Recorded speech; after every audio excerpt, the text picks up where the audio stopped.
उसी को एक्सटेंड करो, ठीक है, कैपिलरी राइज को ही एक्सटेंड करो, और दूसरे टाइप के capillary tube, conical capillary tube में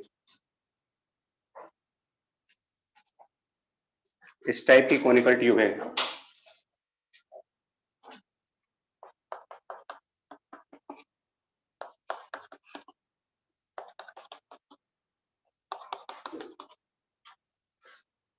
ठीक है जी। इसमें बताओ हाइट निकालनी है जहां तक लिक्विड राइज करेगा, इसमें भी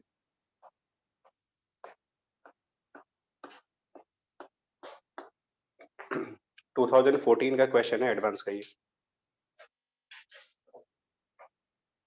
अच्छा, ये वैसे बोलना नहीं चाहिए था मुझे, हाँ, हिम्मत टूट जाती है नहीं, ना बोलो तो ठीक रहता है कि हाँ। तो ये कुछ ऐसा इन्होंने दिया है कि कोनिकल मतलब ऊपर की तरफ वाइड हो रही है, नीचे नैरो है, और इसका हाफ एंगल, उन्होंने हाफ एंगल दिया था, हम आपको कंप्लीट एंगल दे रहे हैं यहाँ पर। ये कंप्लीट एंगल इसका 2 थीटा है, 2 थीटा इसका कंप्लीट एंगल है। लिक्विड इसमें कुछ हाइट तक राइज हुआ है, अप टू सर्टेन हाइट, उसको एच मान लो, और यही फाइंड आउट कर रहा है मुझे। और इंफॉर्मेशन के नाम पर कॉन्टैक्ट एंगल थीटा गिवन है, कॉन्टैक्ट एंगल थीटा दिया जा रहा है, प्लस जिस पॉइंट पर लिक्विड राइज हुआ है वहां पर radius of tube at that point small R, ये दे रखा है। जिस पॉइंट तक लिक्विड राइज हुआ है वहां तक रेडियस ऑफ ट्यूब दे रखा है इस पॉइंट पर, बिकॉज ये वेरिएबल रेडियस हुआ, इधर कम रेडियस, ऊपर रेडियस ग्रो कर रहा है।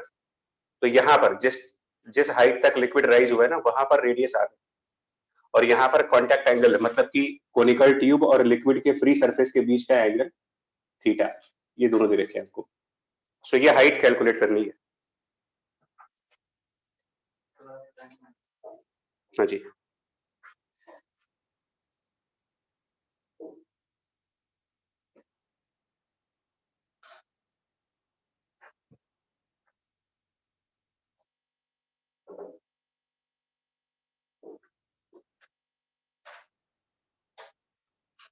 जो बैक साइड पे लोग हो दिख रहा है पूरा, आई थिंक, है ठीक है।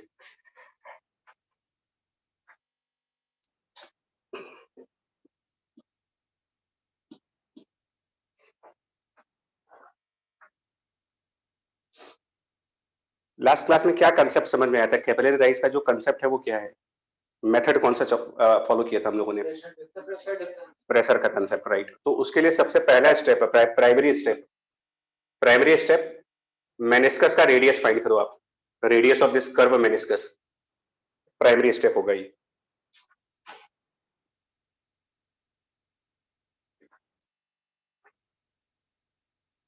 ये रेडियस मतलब यहाँ पे जो कर्व शेप आ रही है इसका रेडियस,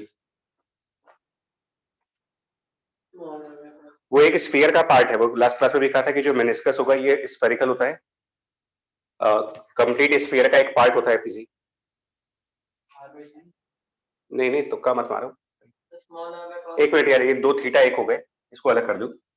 कॉन्टैक्ट एंगल थीटा है, इसको बदल देते हैं, इसको कोई और एंगल ले लो, अल्फा ले लो, कोण का एंगल 2 अल्फा मान लो, 2 अल्फा, कॉन्टैक्ट एंगल थीटा। सो ज्योमेट्री का यूज करना होता है और कुछ नहीं। देखो ये जो कर्व है ना, ये स्फीयर है, मतलब कंप्लीट स्फीयर नहीं है, स्फीयर का जस्ट एक पार्ट है, तो इसका अपना एक सेंटर ऑफ कर्वेचर यहाँ कहीं पर होगा। सेंटर ऑफ कर्वेचर तो आपको समझ आता होगा ना, लेंस वगैरह में भी यूज करते थे, ये वो कर्वेचर जिस स्फीयर का पार्ट होगा उसका सेंटर, और ये उसका रेडियस होगा कैपिटल आर, ठीक है। Radius of this curvature which is meniscus, यानी मेनिस्कस की रेडियस कैपिटल आर और ट्यूब की रेडियस स्मॉल आर है। हमें इनके बीच का रिलेशन चाहिए, मेनिस्कस रेडियस और ट्यूब की रेडियस के बीच में क्या रिलेशन है? नहीं, थीटा नहीं आएगा, फिर ध्यान से करो, इसमें थीटा भी आएगा और अल्फा भी आएगा। थोड़ी सी मैथमेटिकल ज्योमेट्री का यूज करिए आप, स्मॉल आर और कैपिटल आर के बीच में क्या रिलेशन बनेगा?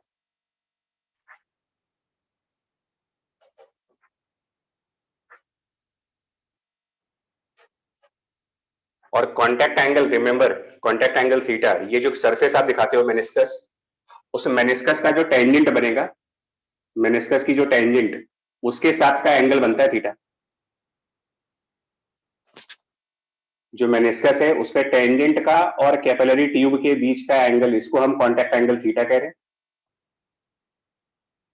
और आपका टारगेट ये होगा, आप ये वाला एंगल फाइंड करो, कैपिटल आर और स्मॉल आर के बीच में जो एंगल बन रहा है ये किसी तरीके से निकालो कितना होगा ये angle between small R and capital R. ये एंगल आ गया तो उसका मतलब आंसर आ जाएगा। ज्योमेट्री का यूज करो कुछ, स्मॉल आर और कैपिटल आर के बीच का एंगल।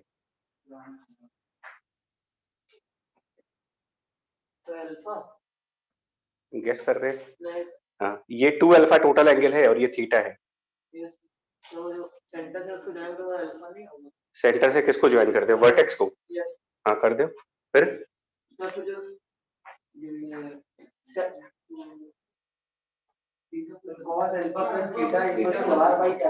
एक सेकेंड, सेंटर से अगर हमने इसके वर्टेक्स को मिला दिया, ठीक है, आपकी डिमांड पूरी। ये एंगल कितना बनेगा यहाँ पर? अल्फा हो गया। ये लाइन टेंजेंट है इस कर्व का टेंजेंट है, ध्यान रखना इस बात का। अब एक काम करते हैं, इस लाइन को आगे एक्सटेंड कर देता हूं मैं, और यहां पर एक्सटीरियर एंगल प्रॉपर्टी से यहां जो एंगल बन रहा होगा थीटा प्लस अल्फा, सही होगा ये exterior angle alpha plus theta, ये एंगल। तो ये एंगल अगर थीटा प्लस अल्फा हो गया, यहाँ पर ये राइट एंगल है 90 डिग्री बन रहा है, थीटा प्लस अल्फा और ये 90 डिग्री, तो इधर वाला एंगल निकाल सकते हो। और इसके बगल वाला एंगल, ये रेडियस और ये टेंजेंट है, 90 नहीं होगा। ये जो एंगल जिसमें मैंने क्वेश्चन मार्क लिखा है ना, अब ये आपके ऊपर छोड़ रहा हूं, ये प्रूफ करोगे तो ये थीटा प्लस अल्फा होगा, ये थीटा प्लस अल्फा। अब ये कैसे आएगा, यहां तक हिंट कर दी, थीटा प्लस अल्फा आएगा वो। तो कैपिटल आर फाइंड आउट करो, मेनिस्कस का रेडियस। बर्थडे मनाएंगे भी, ठीक है, रख दें भाई साहब, कहीं जाना नहीं।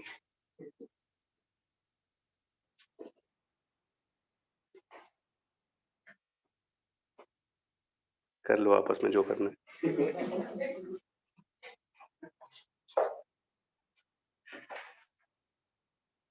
ठीक है, थोड़ी फ्रीडम देनी चाहिए।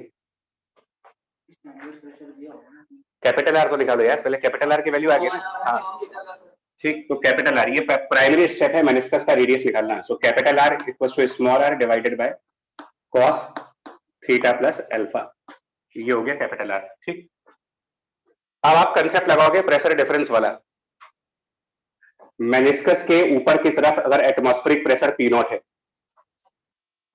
कॉनकेव साइड पर, तो कॉन्वेक्स साइड की तरफ अगर concave side P nought pressure है, तो कॉन्वेक्स वाली साइड पर P nought minus 2s by R. उसके बाद अप डाउन थ्योरी, अगर यहां पर P nought minus 2s by R है, तो इससे h डिस्टेंस नीचे जाने पर, यानी कि एट दिस पॉइंट, हाँ अप डाउन थ्योरी के हिसाब से P nought minus 2s by R और h डिस्टेंस नीचे जा रहे प्लस रो जी एच।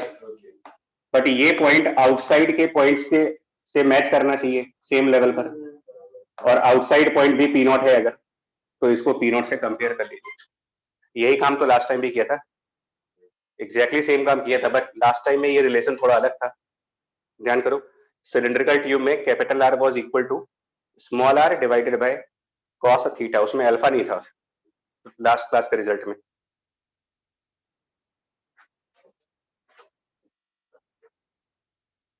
सो इनको इक्वेट करो, P nought minus 2s by R plus rho g h equal to P nought, pressures को इक्वेट करो, और रिजल्ट जो आएगा वो कुछ ऐसा है। इक्वेट करने के बाद स्मॉल एच की value 2 into surface tension into cos of theta plus alpha over rho g R. Cross check जो करिएगा रिजल्ट को, और देखो जरा पिछले वाले से क्या डिफरेंस है इसमें, मतलब जो सिलेंडर थीटा की जगह थीटा प्लस अल्फा है कोनिकल ट्यूब में, तो ऐसे याद भी कर सकते हो।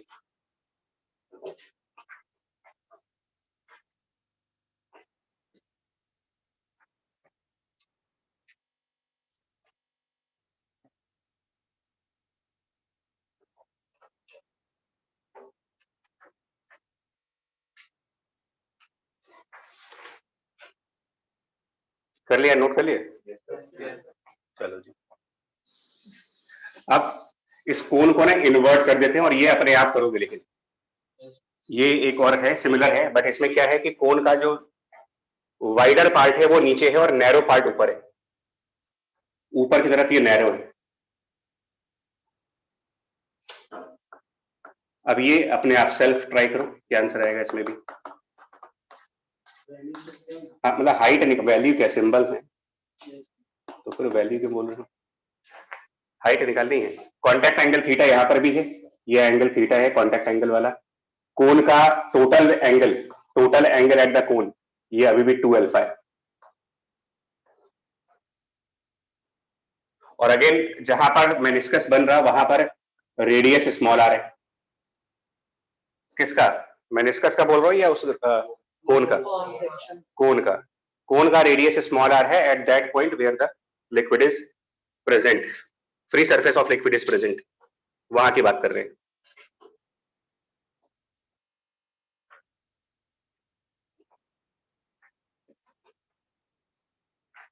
अपना फोन बंद कर दे। हाँ, अब क्या हो गया, ट्रायल हो गया, अब तुम लोग पढ़ो और कोई पढ़े ना पढ़े।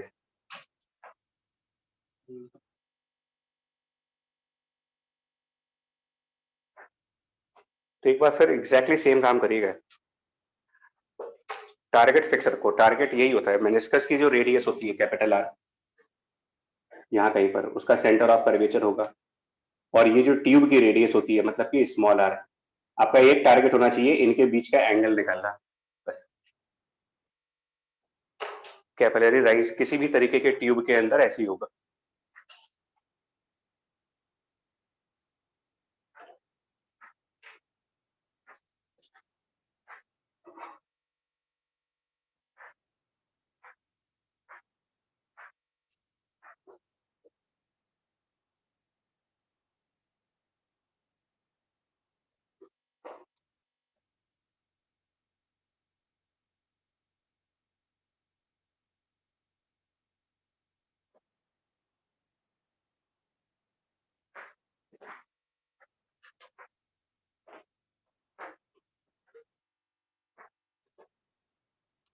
भाई लोग, जो लोग ऑनलाइन क्लास कर रहे हो यार, तुम बता दो, तुम लोग को कुछ दिख विख रहा है? हाँ सर, सब दिख रहा है। यस सर, दिख रहा है, सब साफ है।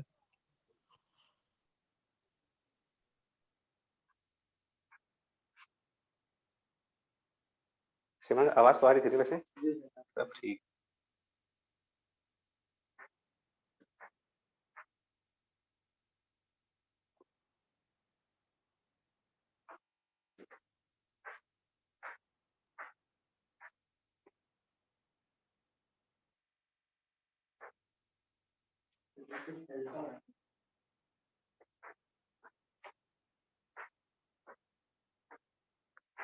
ये एंगल की बात कर रहे हैं यार, ये एंगल जो स्मॉल आर और इसके कर्वेचर के बीच में बनेगा, radius of curvature capital R के बीच में, मतलब इसको अगर थोड़ा सा हाईलाइट कर दे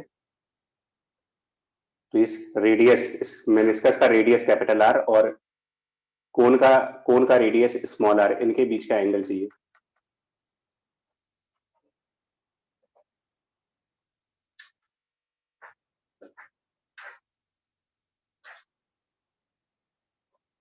बोलो शुभंकर।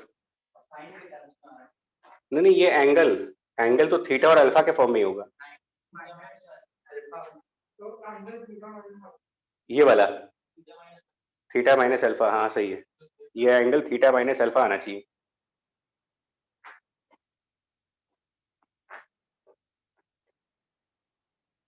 अगेन इससे कर सकते हो ना, इसके वर्टेक्स को नीचे लेके जाओ ना, वर्टेक्स को पूरा नीचे लेके जाओ यहाँ तक, ये एंगल अल्फा है, ये हाफ एंगल अल्फा,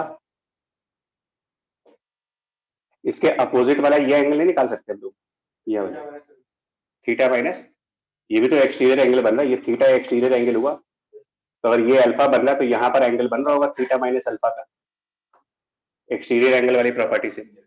और अगर ये थीटा माइनस अल्फा बनेगा, यहाँ पर 90 डिग्री है, तो ये 90 माइनस थीटा माइनस अल्फा होगा, तो इसके साइड वाला एंगल थीटा माइनस अल्फा, इससे स्मॉल आर और कैपिटल आर का रिलेशन आएगा।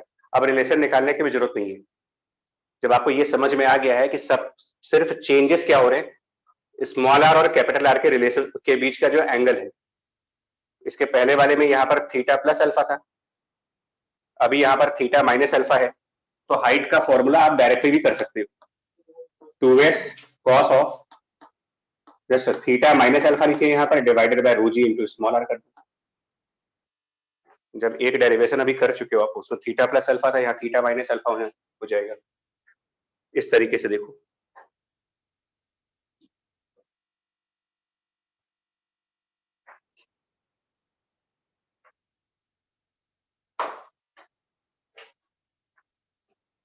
ठीक है, सही है भाई, चले चलिए।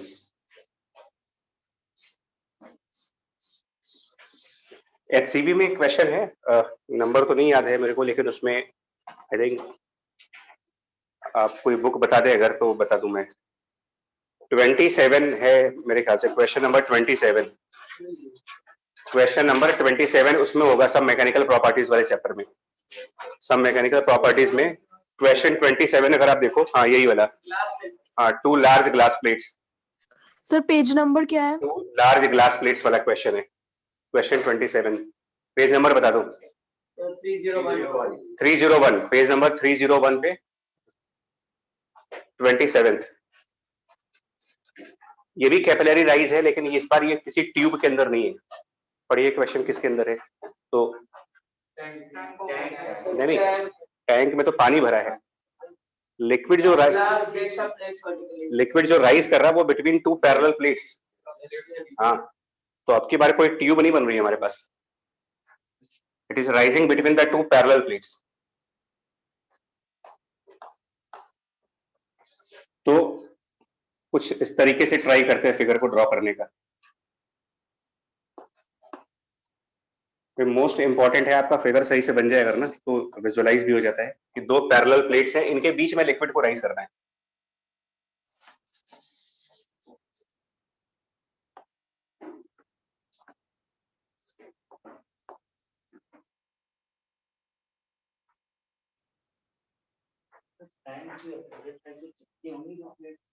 अरे टैंक तो मतलब यार टब, पानी का टब, उसमें ले आके 2 प्लेट डाल दो।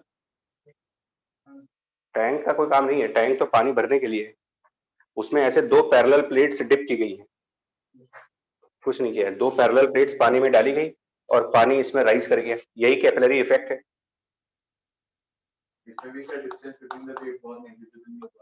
हाँ वो होना चाहिए। तो इसमें यहां तक अगर आप मानो कि ये लेवल टैंक वाला है, टैंक के अंदर का लेवल यहां तक है, पानी जो टैंक में है वो इस लेवल तक है, और प्लेट्स के बीच में लेवल थोड़ा सा राइज होता है, इसी को कैपिलरी इफेक्ट बोलते हैं। तो इनके ऊपर पानी थोड़ा सा ऊपर तक आएगा, कुछ हाइट तक जाएगा पानी। और इसमें बात की गई होगी ग्लास की, लिखा होगा ग्लास, और ग्लास और वाटर का जो कांटेक्ट एंगल है वो 0 डिग्री, वो इनके पीछे एक टेबल में आपको दिखाया था मैंने। तो 0 डिग्री के कांटेक्ट एंगल का मतलब यहाँ पर निकालना होगा, जो लिक्विड राइज करेगा कुछ हाइट तक और उसका 0 डिग्री कांटेक्ट एंगल है, तो उसका क्या मतलब होगा? हेमिस्फीयर नहीं बनेगा। देखिए कांटेक्ट एंगल, तो पहली बात लिक्विड ग्लास के इस सरफेस को कांटेक्ट करेगी और ग्लास के इस सरफेस को कांटेक्ट करेगी। कांटेक्ट एंगल में पहले तो कांटेक्ट तो बने, तो लिक्विड का कांटेक्ट इधर वाले ग्लास के साथ और इधर वाले ग्लास के साथ। अभी ड्रॉ ना करना जो बोल रहे हैं आपको, क्या मैं लिक्विड की सरफेस को ऐसे दिखाऊं, इनके अंदर जा करके लिक्विड बिल्कुल फ्लैट सरफेस दिखाऊं, क्या प्रॉब्लम है? हाँ, क्योंकि अगर लिक्विड का सरफेस बिल्कुल फ्लैट हो गया तो इस लिक्विड की सरफेस में और ग्लास के सरफेस में कितना एंगल बन जाएगा यहाँ पर? 90, जबकि कांटेक्ट एंगल का मतलब होता है ग्लास और लिक्विड के सरफेसेस के बीच का एंगल, और वो अगर 0 डिग्री है इसका मतलब लिक्विड का सरफेस ग्लास की सरफेस के बिल्कुल पैरेलल होना चाहिए। हाँ जी, हाँ ग्लास प्लेट के अलावा जो 2 एज है वो किसके कांटेक्ट में? कौन से 2 एज? जो आपने अभी स्क्वायर जैसा बनाया ना, हाँ हाँ हाँ, मैं बोल रहा हूं जो ग्लास प्लेट के कांटेक्ट में उसके अलावा जो 2 एज है वो किसके कांटेक्ट? अरे मालिक ये भी पानी के कांटेक्ट में है, ये भी पानी के कांटेक्ट में है, ये भी पानी के कांटेक्ट में है। पानी के बीचों बीच ले जाके डाला इसको। अब पानी मंगाए? नहीं मंगा सकते हैं, कोई दिक्कत नहीं है। लो ग्लास की स्केल लो अपनी, लो इसको ऐसे डिप करोगे। ये लो भी देख ले यार, ऐसे डिप कर दो। ये एक स्केल हुई और एक और स्केल बगल में कोई लगा दे। तो इसमें जब डिप करेंगे तो आपको देखो ना कहाँ तक गीला होगा। ये वाली एज भी गीली हो जाएगी, ये वाली एज भी हो जाएगी और नीचे वाली। तो ऐसे करके 2 प्लेट्स बस पानी में डाल दिए हमने और इनमें लिक्विड राइस किया है कुछ।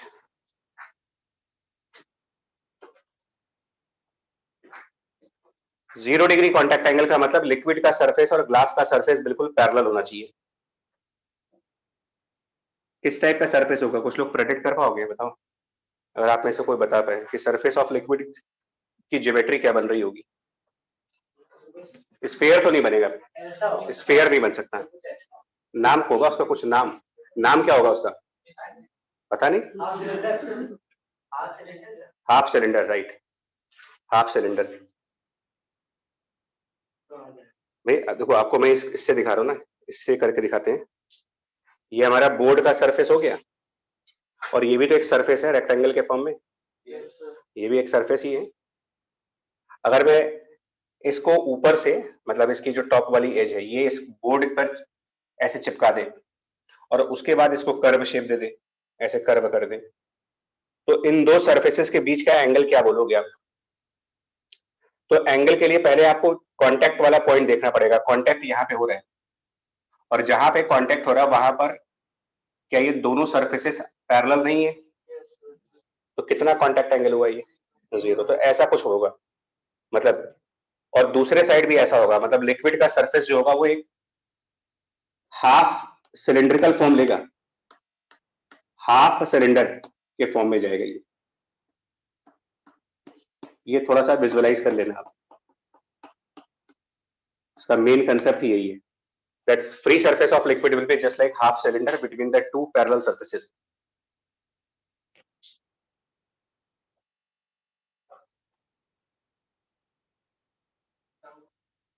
तो ये पानी राइस करेंगे उसके साथ साथ पार्टिकल्स को खींचेंगे तो बह क्या बाउंड्री बह सकती है? कहाँ बह जाएगा? दोनों प्लेट्स के बीच में कोई बाउंड्री तो है, बह क्या? अरे मालिक अभी ग्लास के अंदर पानी था ना यार, वॉलेंटियर चाहिए हमें। हाँ, लाओ अपनी स्केल लेके आओ और एक और स्केल लाओ। कहाँ से पानी बहेगा दिखाओ मुझे। एक तुम डिप कर दो भाई, एक तुम डिप कर दो, मुझे दिखाओ कहाँ से पानी बहेगा। लाओ तुम, चलो बेटा हम दिखा रहे। इसमें अगर आप इसको दोनों को पैरेलली डिप कर रहे हो तो पानी कहाँ बहेगा? बीच में जहाँ पे राइस करेगा थोड़ा सा राइस करेगा, कैपिलरी है, मोटर पंप थोड़ी लेगी कि 6 मीटर ऊपर चला जाएगा। कैपिलरी है भाई, उसको राइस करेगा सेंटीमीटर में, मिलीमीटर में राइस करेगा। मतलब यहाँ पकड़ो तुम इसको, ये पकड़ो, ये इन 2 के बीच में लिक्विड अगर यहाँ तक आ भी गया, यहाँ तक, तो अच्छा आपका ये कहना है कि यहाँ पर आने के बाद ये जो ओपन एरिया है इस यहाँ कोई सपोर्ट नहीं है, ये कह रहे हो ना? तो ऐसा नहीं हो रहा है एक्चुअली। जो टब होगा, जो टैंक होगा, मान लो यहाँ तक पानी होगा और पानी जो राइज हुआ है वो भी इनसाइड द टैंक ही है, और इस साइड की जो आप बात कर रहे हो ना, यहाँ पर पानी गिरेगा नहीं गिरेगा, क्योंकि अगर यहाँ पर पानी आ भी गया तो इधर से एटमॉस्फेरिक फोर्स होगा और यहाँ पर पानी आएगा, इधर से भी एटमॉस्फेरिक फोर्स लगेगा और वो बाहर नहीं जाएगा। अभी इसको भी एक्सप्लेन करेंगे क्यों नहीं जा सकता बाहर। ये डाउट जेन्युइन है, लेकिन पानी बाहर जाएगा नहीं। तो बच्चा पिछली बार कहा नहीं था नेचर की इंटेलिजेंस, नेचर को पता है पानी बचाना है। अच्छा आप यही कह रहे हो ना, साइड वाले, इधर वाले नहीं जाएगा, उसका रीजन बता रहे हैं अभी आपको। पहले तो आप ये बताओ, फ्री सरफेस सिलेंडर है, ये बात समझ में आई है? ठीक है, क्या रेडियस है उसका? मतलब अगर दोनों प्लेट्स के बीच में डिस्टेंस d मान ले तो ये हाफ सिलेंडर है, हाफ सिलेंडर जिसका डायमीटर d होगा, मतलब रेडियस हो गई d/2, रेडियस इज d/2।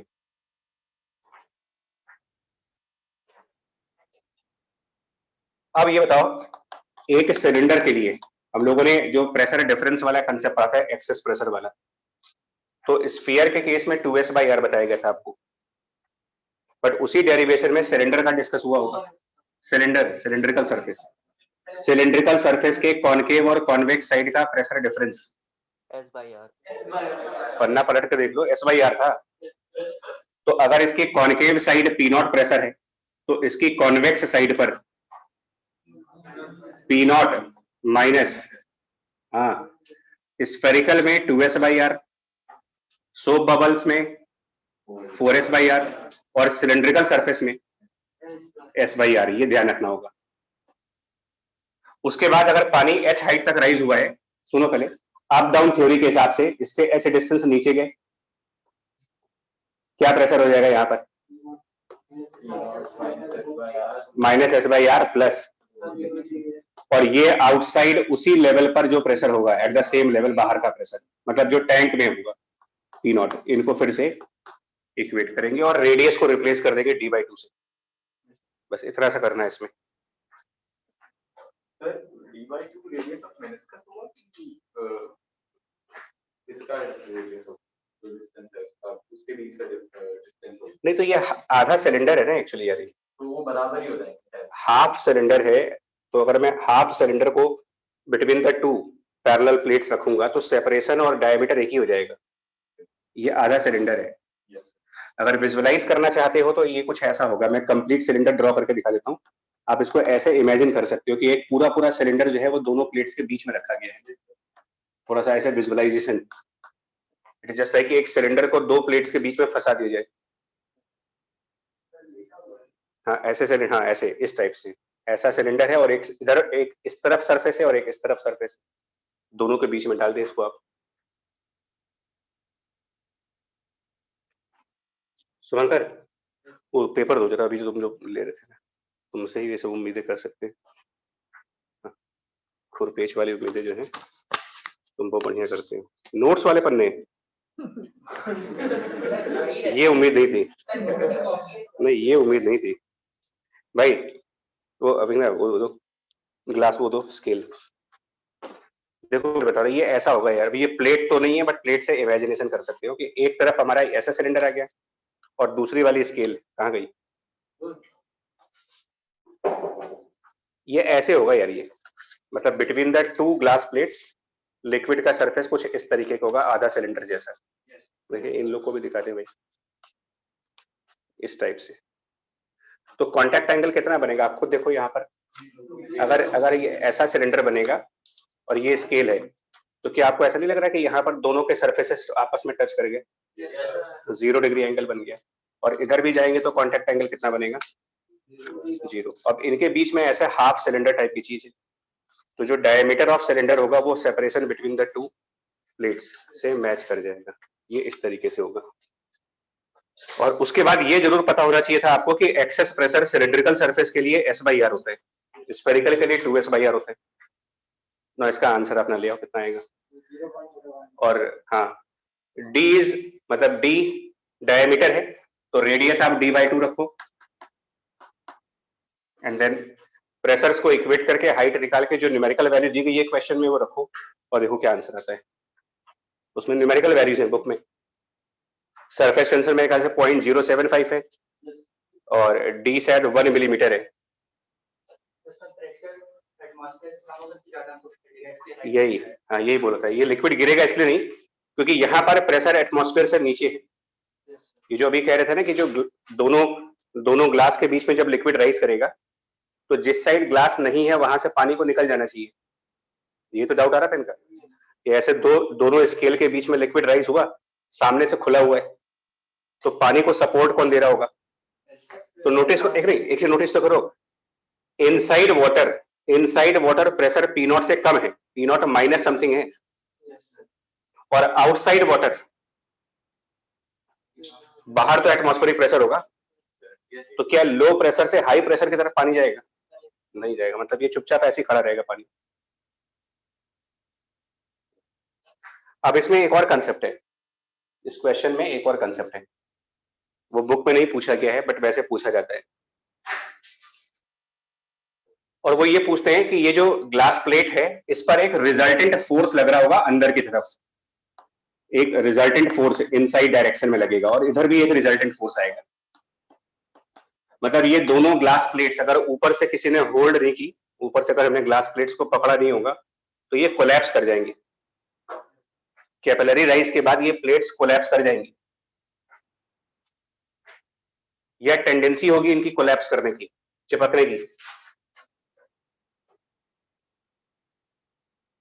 और ये बड़ी कॉमन टेंडेंसी है, दो ग्लास के बीच में अगर पानी आ जाए तो वो ग्लास चिपक जाते हैं।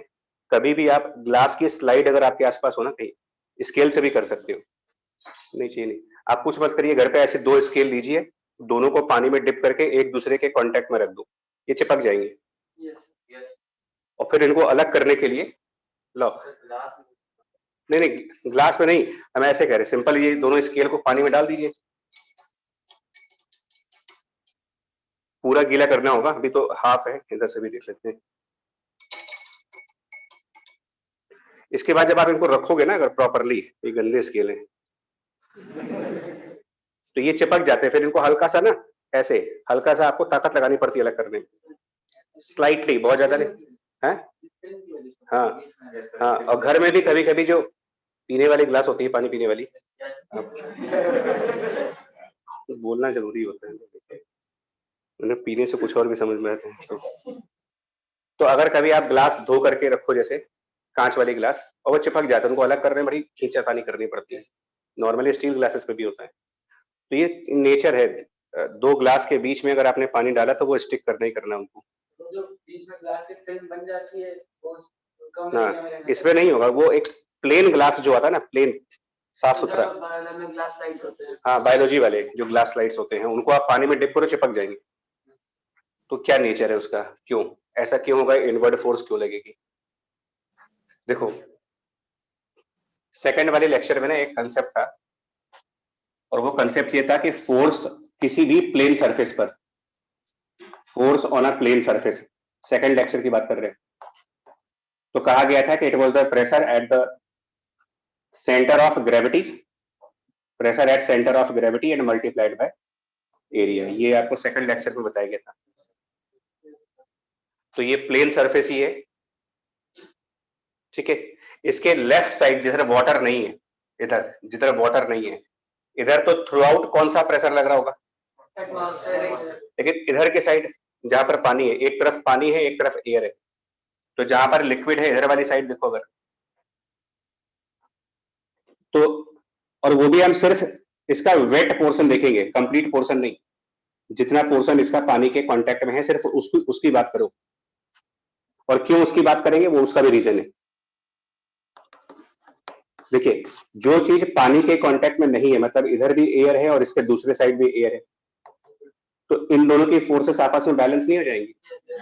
लेकिन जो वेट पोर्शन है उसमें एक तरफ वाटर है और एक तरफ एयर है, और वाटर का जो प्रेशर है यहां पर टॉप साइड पर, वो P0 नहीं है। मेनिस्कस बनने की वजह से वाटर के टॉप साइड का pressure P0 minus S by R है, P0 minus S by are, क्योंकि यहां पर एक सिलिंड्रिकल सरफेस बना हुआ, तो वाटर के टॉप साइड का pressure P0 minus S by R है, जबकि बॉटम साइड का प्रेशर कितना है, लेकिन इसको तो P0 से इक्वेट किया था ना हमने, ये जो P0 minus S by R plus rho g h है, इसको तो P0 से इक्वेट किया हुआ है, मतलब यहां पर प्रेशर की वैल्यू P0 है। तो इसके सेंटर ऑफ ग्रेविटी पर कितना प्रेशर लिखोगे आप, centre of gravity which is the mid point in this case, P0 minus S by R top side पर है और P0 बॉटम साइड पर है, सेंटर ऑफ ग्रेविटी इनका मिड पॉइंट होगा, तो वहां पर प्रेशर की वैल्यू सेंटर ऑफ ग्रेविटी पर, सेंटर ऑफ ग्रेविटी पर प्रेशर की वैल्यू, तो देख एक में बता रहे, pressure at centre of gravity, this top side P0 minus S by R plus centre of gravity will be at h by 2 distance. अगर टोटल हाइट h है तो centre of gravity h by 2 पर, और h की value ऊपर ही निकाली होगी पीछे, फिलहाल मैं लिख दूं बाद में देखेंगे, तो रो जी h by 2, वहां पर h की वैल्यू जो पीछे निकाली गई है नहीं, न्यूमेरिकल वैल्यू नहीं, सिंबल्स वाली वैल्यू जो h की आई होगी वो आपकी कुछ ऐसी आई होगी 2s by rho gd। तो ये सिंबल वाली वैल्यू पुट करिए, h equals to 2s by rho gd। सुनो अभी, तो इस साइड सेंटर ऑफ ग्रेविटी पर प्रेशर फाइंड कर लिया, जबकि दूसरे साइड से सेंटर ऑफ ग्रेविटी पे जो प्रेशर लग रहा होगा लेफ्ट साइड से सेंटर ऑफ ग्रेविटी पर प्रेशर पी नॉट लग रहा होगा, राइट साइड से सेंटर ऑफ ग्रेविटी पर जो प्रेशर लग रहा है वो इतना लग रहा है, दोनों का डिफरेंस मल्टीप्लाइड बाय ये area, difference multiplied by area, यही इसका नेट फोर्स हो जाएगा। जितना प्रेशर लेफ्ट साइड से लग रहा है और जितना प्रेशर राइट साइड से लग रहा है, दोनों प्रेशर्स में क्या डिफरेंस है वो निकाल लो, और उस डिफरेंस को इस वेट एरिया से मल्टीप्लाई कर दो, आप फोर्स की वैल्यू आ जाएगी। उसके लिए ये डायमेंशन हम बी मानेंगे, ये डायमेंशन बी मान लेते हैं। So left side is P not, right side this is p naught minus s by r plus rho g h by 2, difference of these two, left and right, difference of these two pressures। हाँ, और उसको wait area b into h, because ये dimension अगर b है और पानी h height तक rise हुआ था तो b into h से मल्टीप्लाई करेंगे, ये आपको नेट फोर्स देगा। ये देखो रियलाइज करना होगा कि बिटवीन द प्लेट्स जो प्रेशर है ना, प्रेशर बिटवीन द प्लेट्स वो एटमॉस्फेयर से लो है, ये दो इसी की वजह से ना तो पानी बाहर जा पाएगा एक पॉइंट, और एटमॉस्फेयर से लो प्रेशर होने की वजह से बाहर पर जो एयर है वो ज्यादा फोर्स के साथ प्लेट को अंदर की तरफ, बिकॉज इधर प्रेशर ज्यादा है, अंदर की साइड अगर प्रेशर लो है और इधर ज्यादा है, तो जिस तरफ ज्यादा प्रेशर है उधर से एयर दोनों प्लेट्स को एक दूसरे की तरफ क्या कर रही होगी, पुश कर रही होगी, और उस वजह से ये कोलैप्स कर जाते हैं या चिपक जाते हैं।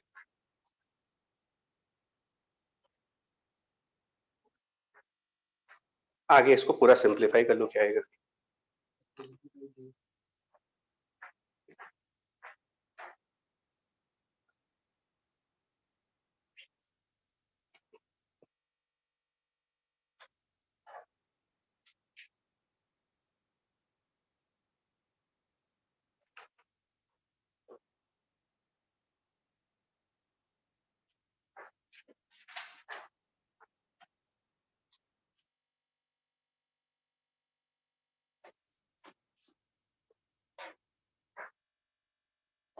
इसका एक क्वेश्चन ना बताऊं आपको, ये उसमें भी आ चुका है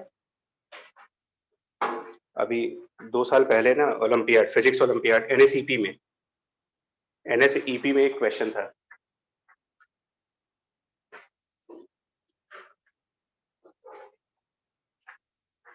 वो लिखो आप, force between the two plates, force between two plates, problem was in NSEP, force between the two parallel plates।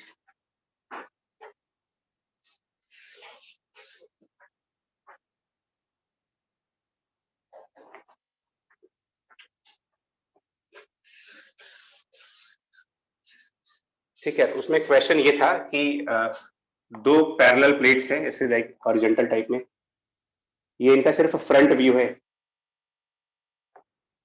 और इनके बीच में एक लिक्विड रखा गया है, इनके बीच में लिक्विड की एक ड्रॉप रखी गई है, a drop of liquid, there is a drop, ये मैं ड्रॉ नहीं करने वाला, खुद ड्रॉ करोगे, there is a drop of liquid between the two plates, there is a drop of liquid between the two plates and contact angle is 0 degree। ठीक है, तो मैं क्वेश्चन तो बाद में बताऊंगा, पहले आप ये बताओ कि जो ड्रॉप होगी उसकी ज्योमेट्री कैसी बनेगी। 0 degree contact angle between the two parallel plates,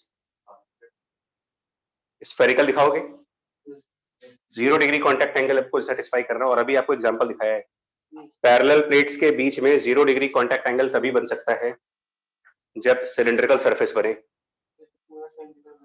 हाँ, तो इनके बीच में जो ड्रॉप होगी वो स्फेरिकल शेप में कभी नहीं आएगी। 0 डिग्री कॉन्टैक्ट एंगल कब बनेगा, जब लिक्विड का सरफेस इधर भी सिलिंड्रिकल शेप ले ले और इधर भी सिलिंड्रिकल, मतलब ये लिक्विड की शेप आएगी इसमें। अब ये उन्होंने प्रॉब्लम में नहीं दिया हुआ था।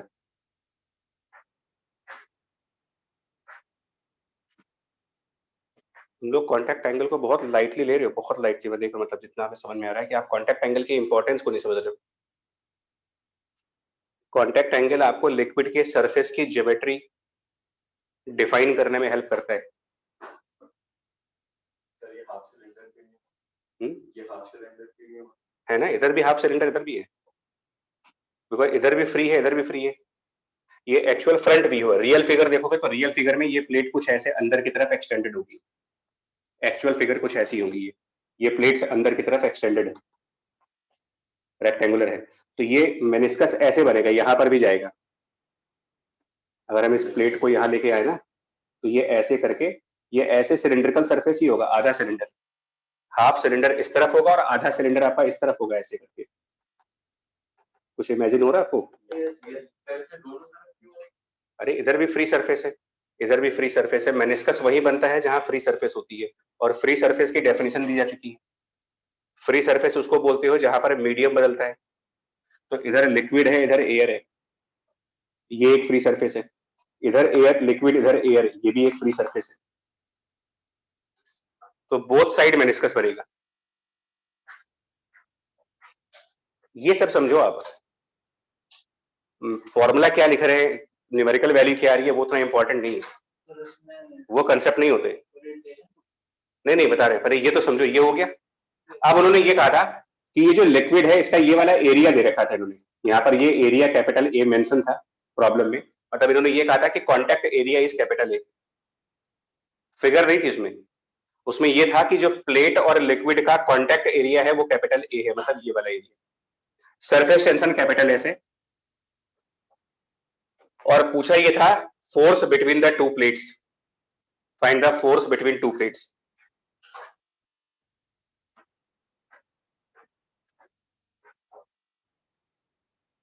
सरफेस टेंशन रिसेंट ईयर्स में बहुत इंपॉर्टेंट हो चुका है। मतलब आज से करीब 5-6 साल पहले के अगर आप पेपर्स उठाओ, मतलब इनफैक्ट 5-6 साल नहीं, तो 2010 के पहले उठा लीजिए, तो सरफेस टेंशन का शायद ही कोई क्वेश्चन मिले तुम्हें।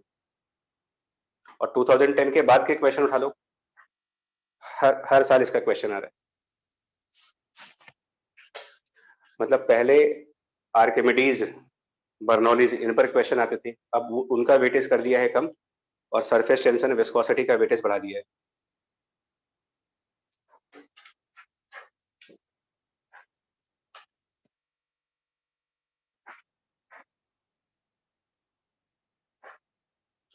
तो इसमें भी कंसेप्ट क्या लग रहा है, देखो आउटसाइड प्रेशर कितना होगा, इधर पी नॉट। और ये चीज बार बार ध्यान देना यार, मेनिस्कस, पहली बात तो मेनिस्कस वहां बनेगा जहां फ्री सरफेस होती है। फ्री सरफेस कहां होती है, जहां मीडियम चेंज होता है, लिक्विड एयर, तो ये फ्री सरफेस है, यहां मेनिस्कस होगा। मेनिस्कस ऐसा होना चाहिए जो 0 डिग्री कॉन्टैक्ट एंगल को सेटिस्फाई कर रहा हो। मेनिस्कस बनने पर कॉनकेव और कॉन्वेक्स साइड में प्रेशर में डिफरेंस हो जाएगा। कॉनकेव साइड पी नॉट है, तो कॉन्वेक्स साइड का प्रेशर कुछ कम होगा। अब क्योंकि ये सिलेंडर है, तो अंदर वाले पॉइंट्स का प्रेशर कितना हो जाएगा, P nought minus S by R. 2 नहीं लगाएंगे इसमें।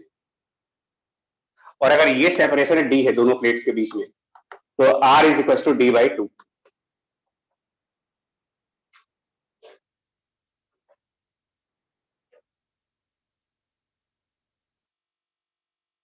जबकि प्लेट के ऊपर एटमॉस्फेरिक प्रेशर है, इधर से प्लेट्स के नीचे से भी एटमॉस्फेरिक प्रेशर होगा। तो इन प्लेट्स पर प्रेशर डिफरेंस कितना हुआ, एक तरफ से प्रेशर पी नॉट का लग रहा है, और अंदर जो लिक्विड है उसकी वजह से जो प्रेशर है वो P nought minus S by 2 का है। P nought minus S by 2 का प्रेशर है यहाँ पर, और बाहर पी नॉट है।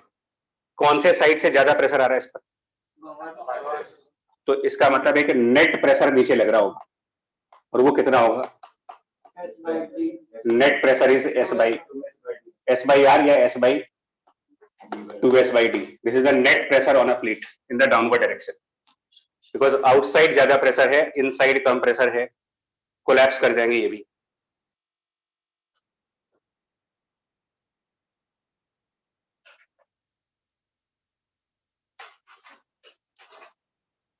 और उस नेट प्रेशर को मल्टीप्लाई किससे करना होगा? कॉन्टैक्ट एरिया से, कैपिटल ए से, वो आंसर हो जाएगा। 2s A upon D is the answer.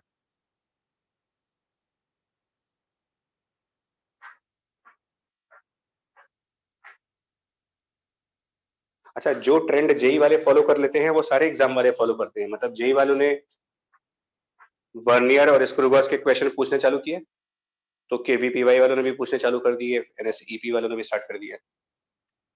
JEE वालों ने सरफेस टेंशन स्टार्ट किया, तो इन लोगों ने भी स्टार्ट कर दिया। मतलब उसी के ट्रेंड को फॉलो करते हैं। और अराउंड 40% तो आपको प्रीवियस ईयर क्वेश्चन ही मिलेंगे एज इट इज। ओलंपियाड की बात कर रहा हूँ कि जेई के ही पेपर्स के क्वेश्चन डाल देता हूँ उठा के, एज इट इज, कुछ भी चेंज नहीं करते। आंसर याद है तो टिक करो।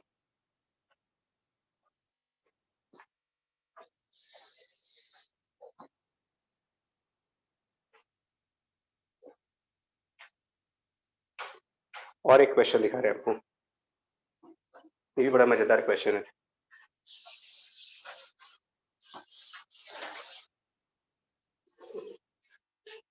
वो ये है, कैपिलरी राइज वाला जो हम लोगों ने एक आर्टिकल पढ़ा था पिछले क्लास में, कि एक सिलिंड्रिकल ट्यूब के अंदर लिक्विड राइज कर जाता है और कितनी हाइट तक राइज कर जाता है, उसका एक एचसीवी वाला एग्जांपल भी किया था हम लोगों ने। जिस हाइट तक ये राइज करता है एच, इसका फॉर्मूला डिराइव किया था 2s into cos theta by rho g R. ये था ये एचसीवी का एग्जांपल भी किया था हम लोगों ने। इसमें इसका आंसर 7.5 आ रहा था। बाद में ट्यूब को इनसफिशिएंट कर दिया गया था। क्या रिजल्ट आया था इनसफिशिएंट होने पर? मतलब जितनी हाइट अवेलेबल है वहां तक लिक्विड राइज कर जाएगा और फिर कांटेक्ट एंगल चेंज हो जाएगा। आज कहानी थोड़ी अलग है। जो कैपिलरी ट्यूब इसमें आप लेके जा रहे हो ना, वो थोड़ी सी बेंड फॉर्म में है। मतलब ये कैपिलरी ट्यूब ऐसे करके बेंड हो गई है नीचे आकर के, ऐसे यू ट्यूब टाइप का स्ट्रक्चर डाल दिया इसमें। और जहां से उसको बेंड किया गया है, ध्यान रखिएगा, जिस पॉइंट से उसको बेंड किया गया है ये इस हाइट से नीचे है। मतलब अगर ये कैपिलरी ट्यूब कंप्लीटली वर्टिकल होती, कंप्लीटली वर्टिकल कैपिलरी ट्यूब, तो जहां तक लिक्विड राइज कर सकता था उस लेवल से नीचे ही इसको बेंड कर दिया है। और लॉजिकल भी है, उसके ऊपर ले जाकर के बेंड करोगे तो क्या फायदा हुआ? अगर हम इसके ऊपर ले जाके बेंड कर भी देंगे तो मतलब क्या हुआ उसका? बिकॉज पानी को तो यहीं तक आना था। तो बेंडिंग का सिग्निफिकेंस तब है जब उसके पहले बेंड करो उसे। इस वजह से हमने क्या किया, उस लेवल से थोड़ा सा नीचे ट्यूब को बेंड कर दिया।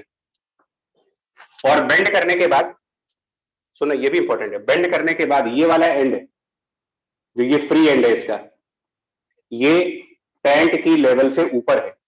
जो लेवल टैंक में है ना उससे ऊपर, टैंक का जो लेवल है इससे ये चीज कुछ वाई डिस्टेंस ऊपर है। हाँ, ये यहां पर जहां तक इसका लास्ट वाला एंड है, ये टैंक की लेवल से वाई डिस्टेंस ऊपर है।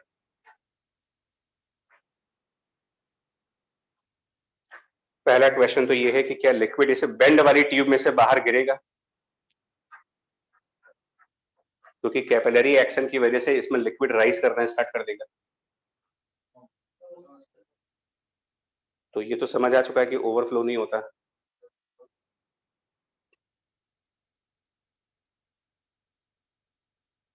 ठीक है, ये बात समझ में आई आपको? तो कैपिलरी इफेक्ट यही होता है कि लिक्विड इस ट्यूब के अंदर राइज करेगा और राइज करता करता करता करता करता करता इस वाले एंड तक आ जाएगा। अब इसके बाद एक डाउट ये आता है कि क्या इस एंड पर लिक्विड आने के बाद नीचे गिरेगा या यहीं पर स्टे कर जाएगा? तो नेचर इंटेलिजेंस याद रखिए, कैपिलरिटी पानी को राइज करा सकता है लेकिन पानी गिरेगा नहीं नीचे।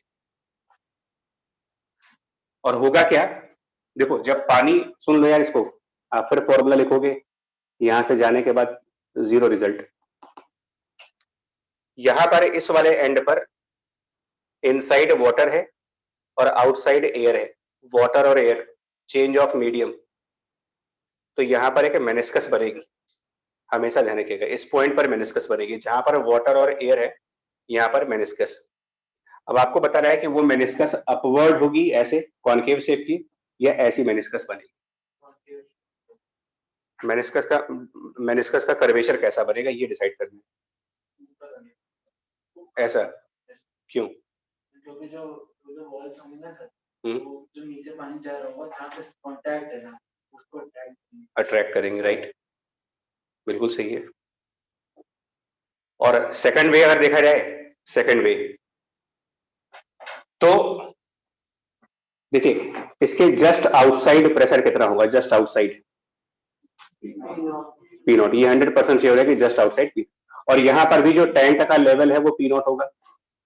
अब बहुत स्टेटमेंट सुन लेना है, टैंक का लेवल पी नॉट, इसी पॉइंट पर ट्यूब के अंदर कितना प्रेशर होगा एट द सेम लेवल। अगर यहाँ पी नॉट है तो यहाँ भी पी नॉट होगा।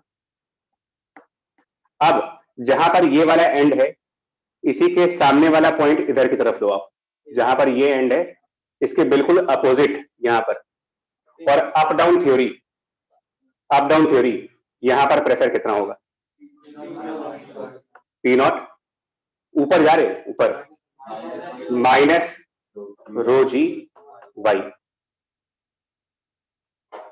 और इसके हॉरिजॉन्टल लेवल पर यहां पर जब आओगे एट द सेम लेवल, यहां पर P nought minus rho g y है, इसके सामने यहां पर सेम प्रेशर होगा P nought minus rho g y, और नीचे जहां पर एयर है, नीचे जहां पर एयर है यहां पर प्रेशर पी नॉट है। तो किस तरफ ज्यादा प्रेशर हो रहा, अंदर की साइड या बाहर की साइड? तो बाहर की साइड कॉनकेव होनी चाहिए, क्योंकि ज्यादा प्रेशर कॉनकेव साइड पे होना चाहिए। तो इनमें से कौन सा फिगर सही होगा? यहाँ कॉनकेव कॉन्वेक्स तो पहचानते हो, हाँ, ये वाली मेनिस्कस बनेगी ऐसे, और तभी प्रेशर कॉनकेव साइड पर ज्यादा हो जाएगा, कॉन्वेक्स साइड पर कम हो जाएगा। पांडे जी गूगली,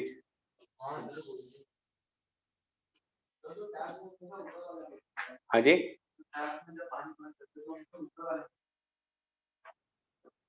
ये वाला, ये ना, वो कह रहे हैं कि ऐसे बनता है जनरली प्रैक्टिकली, वो बताते हैं अभी थोड़ा सा वेट करिए ना, सब आएगा आंसर।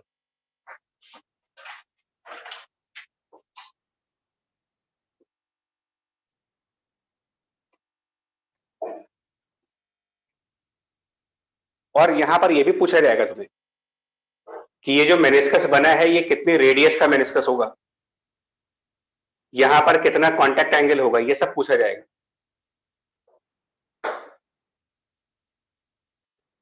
तो कितना प्रेशर डिफरेंस मिल रहा है आपको दोनों तरफ, और थ्योरी हमने जो पढ़ी है उसमें यह कहा गया कि कोई भी सरफेस, कोई भी मेनिस्कस के कॉनकेव और कॉन्वेक्स का प्रेशर डिफरेंस, अगर वो स्फेरिकल सरफेस है और ट्यूब के अंदर स्फीयर ही बनेगा, तो ये चीज किसके बराबर होनी चाहिए, 2s by capital R. So this capital R will be radius for this meniscus, इस meniscus का रेडियस।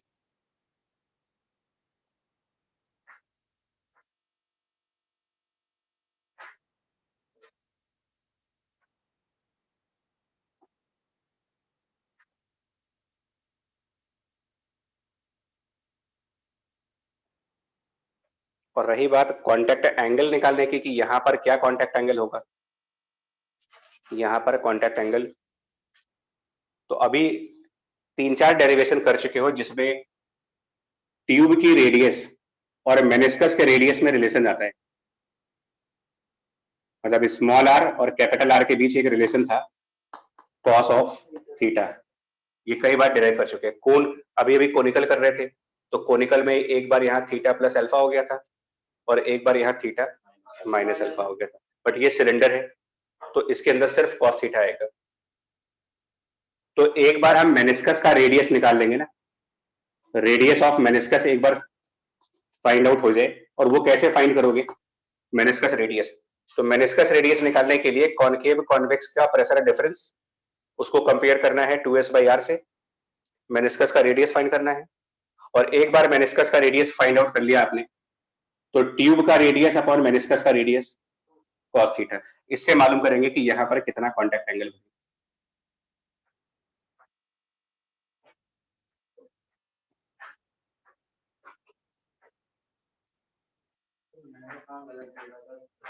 बताते हैं मेरे को जो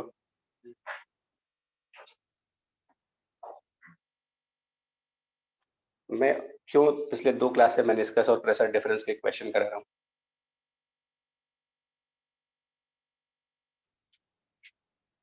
और मुझे ये भी पता है कि इसका फायदा कुछ नहीं होने वाला, ये पता है मुझे। महीने भर बाद आप यही कहोगे सर सरफेस टेंशन जो है ना वो कुछ समझ नहीं आया था, फिर से करा दूं।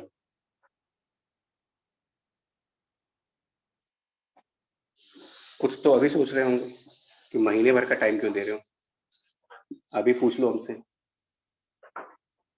नहीं, अच्छा अब तुम्हारा वो टैप वाला आंसर यार, सेकंड कैटेगरी, इसी प्रॉब्लम को सेकंड टाइम नया केस है, फिर से डायग्राम बनाना पड़ेगा। नाउ ट्यूब को बेंड करके उसको टैंक के लेवल के नीचे लेके गए, ट्यूब बेंड करके टैंक लेवल के नीचे चले जाओ, बिलो टैंक लेवल। अब देखो कैसा मेनिस्कस बनेगा, समझ आया कैसे, क्यों? भाई टैंक लेवल पी नॉट है, तो जब आप टैंक लेवल के नीचे पहुंच जाओगे, बिलो द टैंक लेवल, तो नेचुरल सी बात है कि यहां पर जो पानी का प्रेशर होगा ना, नहीं करेगा, ये अजीब है। हाँ बता तो रहे, सुनो तो यहां पर प्रेशर भी मिलेगा ना, यहां वाला प्रेशर, ये प्रेशर उतना ही होगा जो इसी लेवल पर टैंक के अंदर होगा,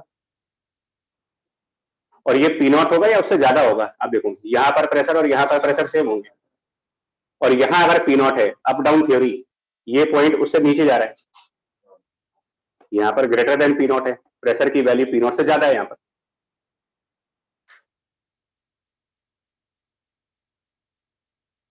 राइट। तो यहां पर pressure more than P not, और इसके नीचे एयर है, मतलब एटमॉस्फेयर, तो यहां पर प्रेशर पी नॉट। अब बताओ किधर कॉनकेव साइड दिखाओगे आप इसका? अंदर, यानी यहां पर मेनिस्कस ऐसे बनेगा, उल्टा, जो भी बनाया था उसके जस्ट अपोजिट मेनिस्कस बनेगा, ऐसे।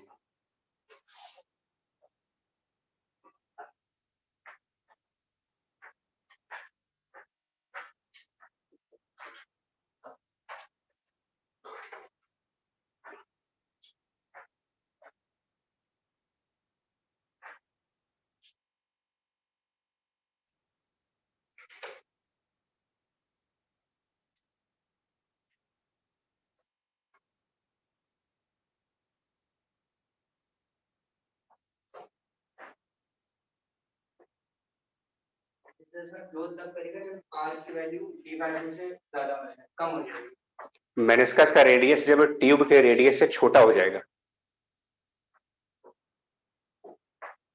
तब। अब सही आंसर है। अब भाई टैप वाटर का आंसर मिला आपको कि ऐसा क्यों बन रहा है, जो डाउट अभी था कि इसमें मेनिस्कस इस तरीके से क्यों बन जाता है, क्योंकि नॉर्मली वो लेवल ऑफ वाटर के नीचे होते हैं, और तभी टैप में से पानी आएगा ना यार, एग्जिट पॉइंट टैंक के लेवल से नीचे ही होना चाहिए, तभी पानी निकलेगा उसमें से अपने आप। अच्छा अगर ये एच डिस्टेंस नीचे हो मान लो, तो दोनों साइड प्रेशर डिफरेंस क्यों हो, कितना होगा बताइए, pressure difference between the two sides, और उससे 2s बाई आर करोगे तो इस मेनिस्कस का रेडियस कैपिटल आर मिलेगा आपको। लॉ एक ही है, प्रेशर डिफरेंस निकाल करके 2s बाई आर करना है, मेनिस्कस रेडियस मतलब इस कर्व का रेडियस, ये जो कर्व बना है इसका रेडियस।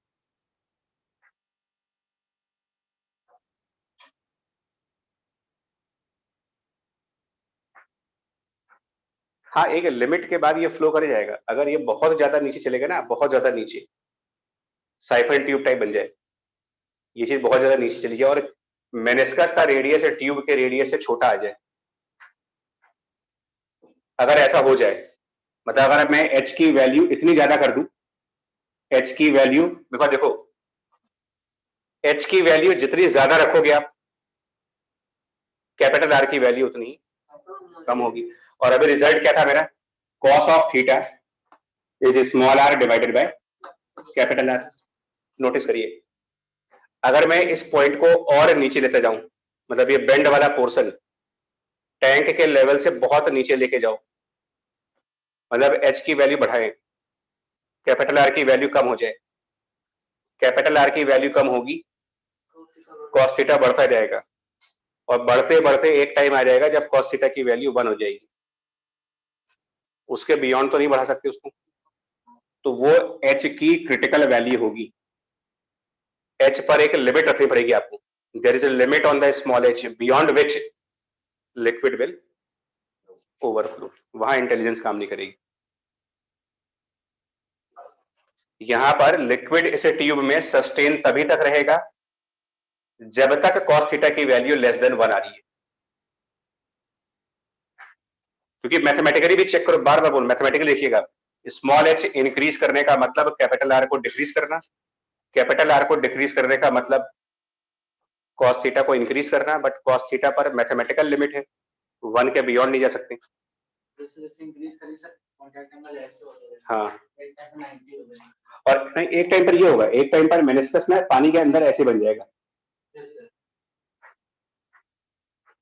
छोटा हो जाएगा, मतलब मेनिस्कस का साइज जो है वो ट्यूब के साइज से छोटा हो जाएगा, तो वो निकल जाएगा इसमें से बाहर।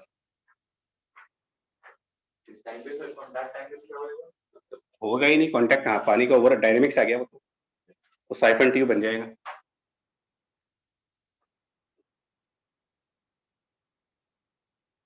और तीसरा केस यार,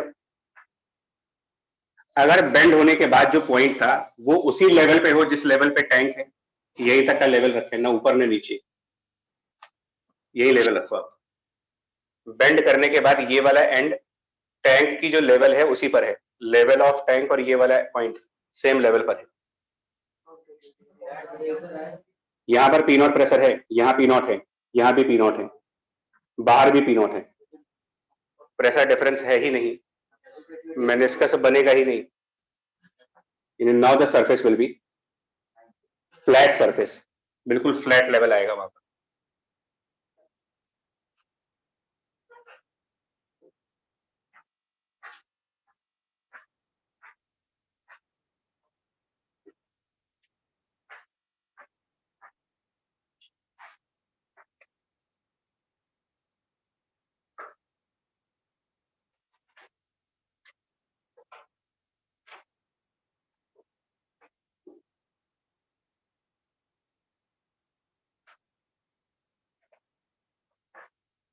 इस समय सर फ्लो नहीं करेगा, ओवरफ्लो नहीं कर पाएगा। देखो अंदर भी पी नॉट, बाहर भी P nought, pressure difference 0, hydrostatic.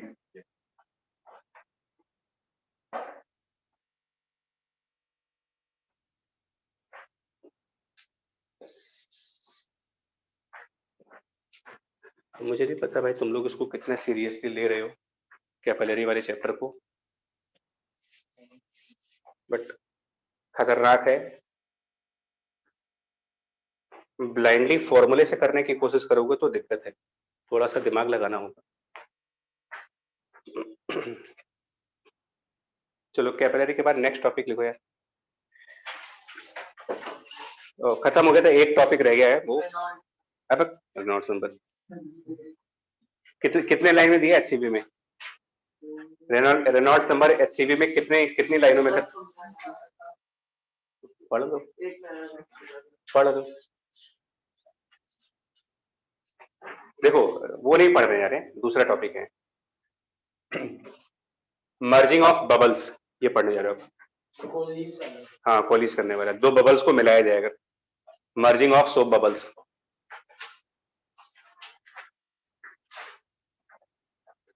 मर्ज कर दें अगर दो बबल्स को,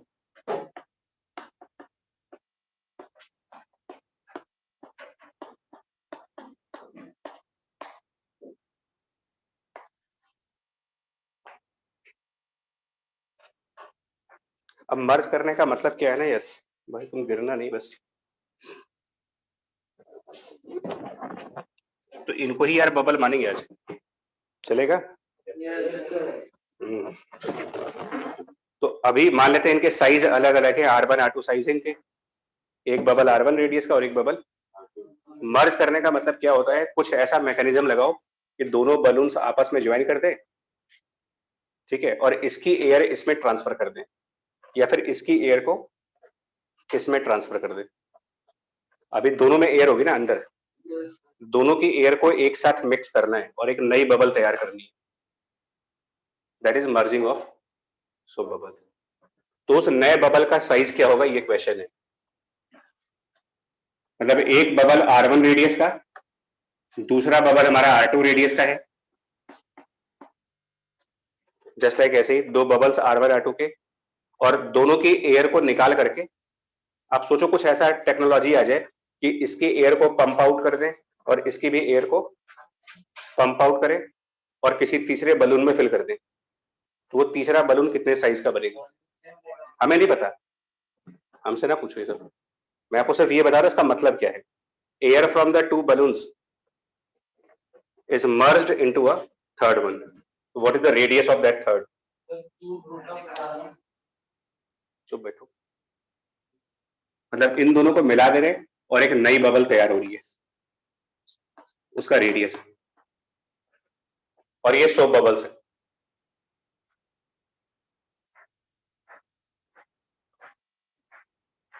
अब क्या कह रहे थे बताओ? मुझे नहीं मालूम, मुझे कुछ नहीं मालूम इस समय।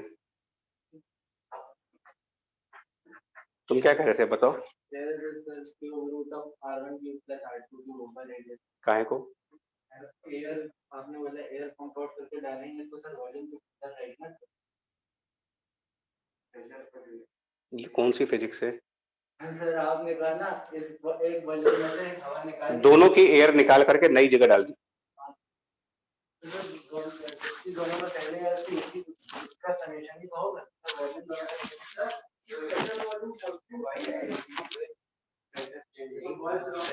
हाँ राइट।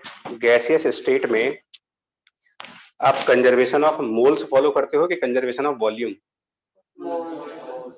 तो फिर मोल्स कंजर्व होंगे ना, नंबर ऑफ मोल्स कंजर्व होंगे, वॉल्यूम कैसे कंजर्व? गैस का कोई अपना वॉल्यूम थोड़ी होता है, गैस का वॉल्यूम कहाँ होता है? वो तो जिस कंटेनर में डाल दो उतना ही उसका वॉल्यूम है, तो कैसे वॉल्यूम कंजर्व हुआ? भाई दोनों बलून्स का एयर निकाल करके मैं चाहूं तो इनसे छोटे साइज के बलून में भर सकता हूं, उतनी ही एयर को इनसे भी छोटे बलून में भर सकते हो, बट उस बलून का रबर स्ट्रांग होना चाहिए। तो आप जितनी मर्जी एयर चाहे भर दो उसमें, तो वॉल्यूम तो रिड्यूस हो गया वहां। गैसेस में वॉल्यूम कंजर्वेशन कहीं नहीं लगाते आप, मोल्स कंजर्वेशन लगाते हो गैसेस में, नंबर ऑफ मोल्स कंजर्व कराए। अगर यहाँ पर N1 मोल और यहाँ पर N2 मोल गैस थी, तो यहाँ पर N1 या N3 मान लो, तो नंबर ऑफ मोल्स वो कंजर्व कराइए, यानी कि N1 plus N2 should be equal to N3, number of moles conserve कराइए।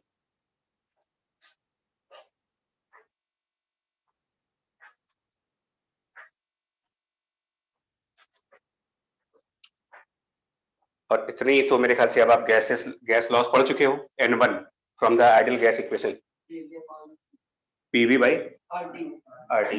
सो प्रेशर चाहिए होगा यहाँ पर यार, इस बबल के अंदर का एयर प्रेशर कितना होगा, इस बबल के अंदर का एयर प्रेशर कितना होगा, और इस बबल के इनसाइड एयर प्रेशर कितनी होगी, ये चाहिए होगी मेरे को। और ये फिर उसी एक्सेस प्रेशर वाले कंसेप्ट से आएगी। हाँ, तो अगर बाहर का प्रेशर P0 हो तो अंदर वाला प्रेशर कितना लिखोगे आप? प्लस सोप बबल है, soap bubble 4s, P0 plus 4s by R1, ये प्रेशर हुआ यहाँ पर into volume 4/3 pi R cube over RT। नहीं मतलब लिख देना, भी हटा देंगे हम भी, मतलब PV बाई RT लिखना होगा, बट वो एक्चुअली होगा क्या कि RT कैंसिल आउट कर जाएगा, number of moles P into V divided by RT, वो RT लेफ्ट साइड पर और RT राइट साइड पर कैंसिल आउट कर जाएगा। ये एज्यूम करके चल रहे हैं कि जो एयर्स मर्ज की गई हैं वो सेम टेम्परेचर पे थी, ये मान के चल रहे हैं बाय डिफॉल्ट, टेम्परेचर चेंज नहीं हुआ।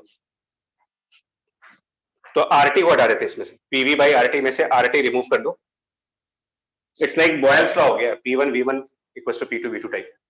तो pressure into volume plus second bubble के लिए P nought plus 4s divided by R2 multiplied by 4/3 pi R2 cube, और फिर तीसरे बबल के अंदर P nought plus 4s by R3, third bubble में P nought plus 4s by R3 into उसका volume 4/3 pi R3 cube, P nought plus 4s by R3 into 4/3 pi R3 cube.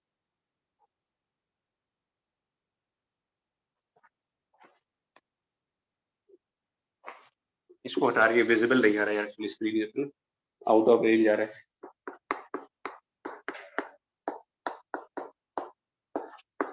एक तो आधे टाइम में concentration ये रखनी पड़ती है कि कुछ स्क्रीन के बाहर न जा रहा हो। हाँ, मतलब ये बड़ा डिस्ट्रैक्शन बहुत होती है, इधर भी देखो इधर भी देखो।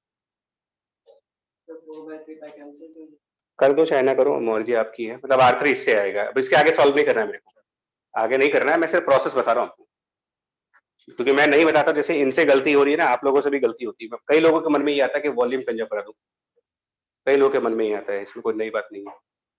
सर मेरे मन में तो इसलिए आया क्योंकि सर पैकेज का क्वेश्चन कर रहे थे, वो हमको नहीं आया था सर। मैंने गूगल पे देखा तो कहीं उस पे लिखा था वॉल्यूम कंजर्व करना, हमने तो ही बिल गेट से बात करें उससे नहीं, किसमें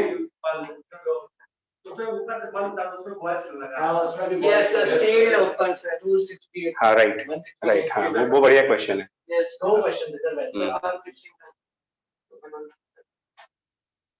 ठीक है, हटा दें इसको यार, तो आ जाएगा। अब इसमें एक और क्वेश्चन आता है, ठीक है, एक और क्वेश्चन पूछेंगे आपसे। जैसे ये तो कंफर्म हो गया कि वॉल्यूम कंजर्व नहीं है, कंफर्म है ना, मतलब वॉल्यूम चेंज हो रहा है। फिर तो मान लेते हैं कि जो चेंज ऑफ वॉल्यूम है वो डेल्टा वी है। Let's say delta V is change of volume, और delta A change of area, change of area. इनमें क्या रिलेशन होगा बता पाओगे? चेंज इन द वॉल्यूम और चेंज इन द एरिया में क्या रिलेशन आएगा? क्या दोनों पॉजिटिव आएंगे?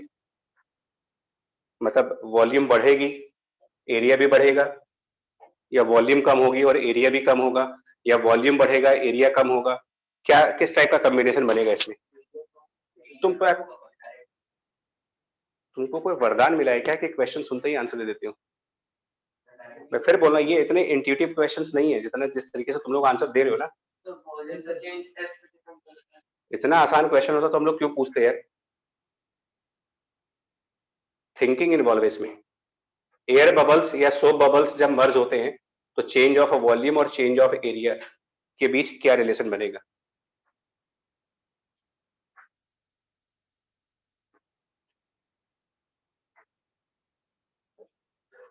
देखो, चेंज ऑफ वॉल्यूम मीन्स क्या है? चेंज ऑफ वॉल्यूम मतलब किस चीज को कह रहे हैं हम लोग? तो फाइनली कितना वॉल्यूम आएगा मेरे पास अगर फाइनल रेडियस R3 है तो? 4/3 pi R3 cube is the final radius, and minus initial कितना, इनिशियल वॉल्यूम। हाँ भाई, change of volume is the final volume minus initial volume, and initially दो जगह वॉल्यूम है, तो initial volume 4/3 pi R1 cube and plus 4/3 pi R2 cube, ये आपका change of volume define होगा। ठीक है, सिमिलरली चेंज ऑफ एरिया कैसे डिफाइन करोगे? सिमिलर वे में अगर मुझे चेंज ऑफ एरिया को डिफाइन करना हो,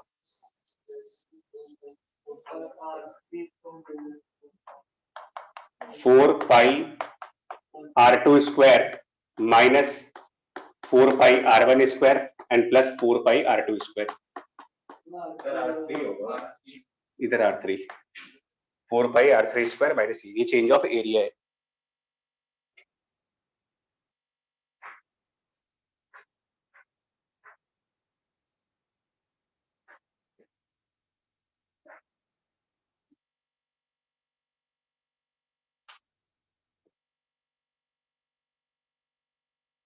ठीक है, राइट। अब एक स्टेप आप यहाँ पर मेंटल लेवल पे करना होगा, अगर है तो। क्या? हाँ, अगर ये 4/3 पाई r1 क्यूब को आप मल्टीप्लाई कर दो, मतलब डिस्ट्रीब्यूशन कर दे, तो आपके पास लेफ्ट साइड पर एक टर्म होगा P nought multiplied by 4/3 pi r1 cube. Right hand side पर एक टर्म आएगा P nought into 4/3 pi r2 cube और P nought into 4/3 pi r3 cube. इन सबको एक साइड कर दे, जितने भी P नॉट के टर्म्स हैं वो एक तरफ कर ले, जितने भी टर्म्स P नॉट वाले हैं उनको एक तरफ कर दें, और जितने भी टर्म्स ये सरफेस टेंशन वाले हैं उनको एक तरफ कर दें। मतलब कैपिटल एस वाली सारी टर्म्स एक तरफ और P नॉट वाले सारे टर्म्स एक तरफ। मल्टीप्लाई करने के बाद, मतलब ये जो वॉल्यूम का टर्म है ये मल्टीप्लाई होने के बाद all P not terms on one side and all surface tension terms on the other side.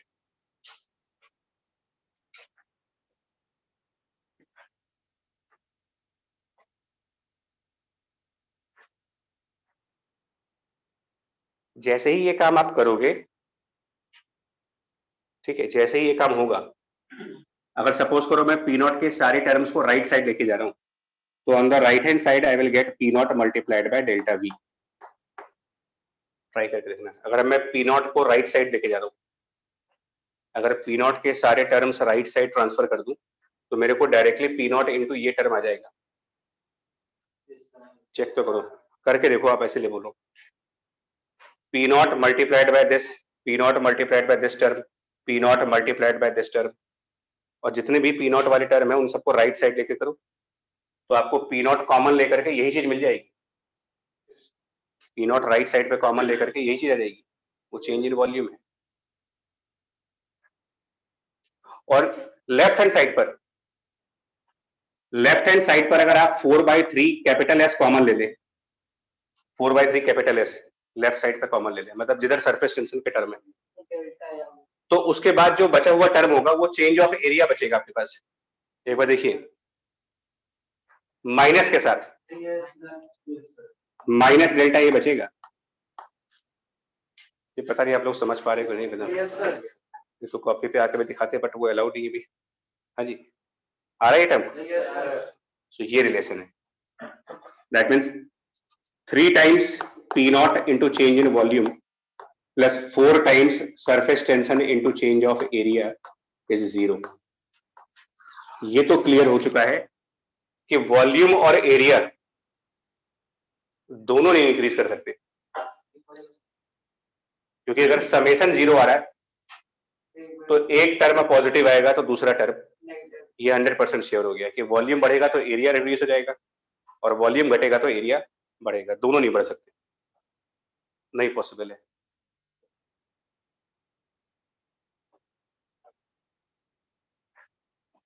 तो ना तो वॉल्यूम कंजर्व, ना तो एरिया कंजर्व।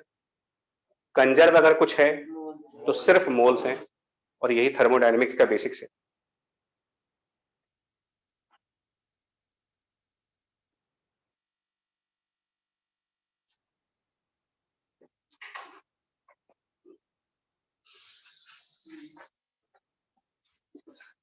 अब एक और नई चीज पूछ रहे हैं आपसे। नई चीज क्या है? वो सब, ये सब प्रेशर डिफरेंस के ही एप्लीकेशंस पे है। वो प्रेशर डिफरेंस, बबल्स, ड्रॉप, ये सब के एप्लीकेशन पर। Next, radius at contact of 2 bubbles.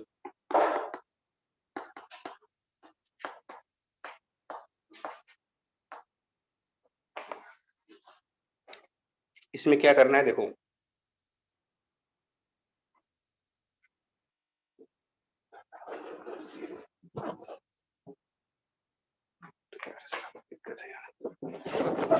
भाई देखो, इसमें ये दोनों बबल्स अभी एक दूसरे से बिल्कुल अलग अलग, तो इसका अपना रेडियस है, इसका।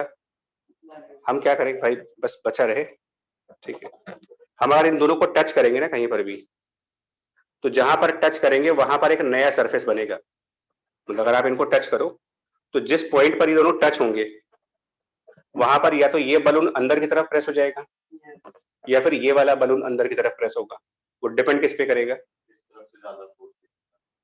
तो किधर होगा? छोटी वाली, अगर मान लो एक छोटा है एक बड़ा है, इसमें से जब कांटेक्ट में लाएंगे तो किसकी सरफेस अंदर की तरफ प्रेस होगी? बड़े वाले क्यों? तो बड़ा वाला ना खींचा हुआ है। बलून की नहीं, बलून तो एग्जांपल ले रहे हैं बिकॉज यहाँ पर हम सोप बबल ला नहीं सकते, सोप बबल को टच कैसे कराएंगे? तो आप इसको सोप बबल से कंपेयर करो, अगर एक छोटी साइज का और एक बड़ी साइज का बबल टच करे तो किसका सरफेस अंदर की तरफ प्रेस होगा? ऐसे दबेगा कौन सा? बड़ा वाला एक की सरफेस दब जाएगी। कैसे कह रहे हो बड़ा वाला? बड़ा ज्यादा खींचा हुआ है। बड़े बबल के अंदर प्रेशर कम होता है कि ज्यादा होता है?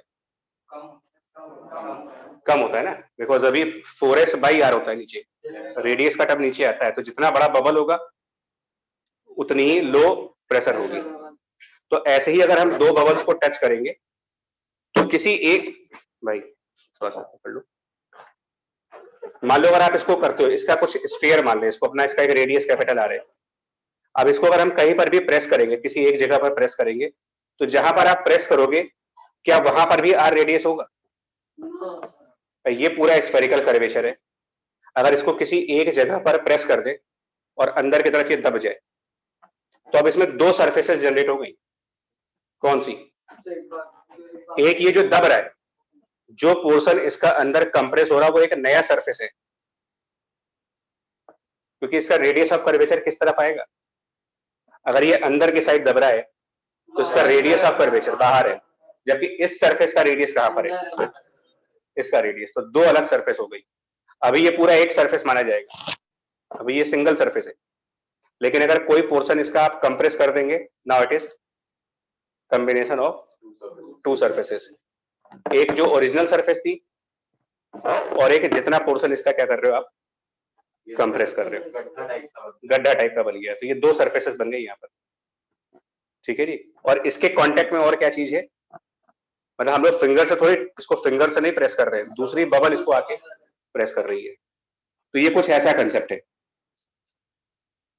फर्स्ट बबल उसमें कुछ गड्ढा टाइप का बन जाएगा, और ये गड्ढा किसमें बनेगा? छोटे बबल में, बड़े बबल में? हाँ, और छोटी बबल कुछ ऐसी होगी।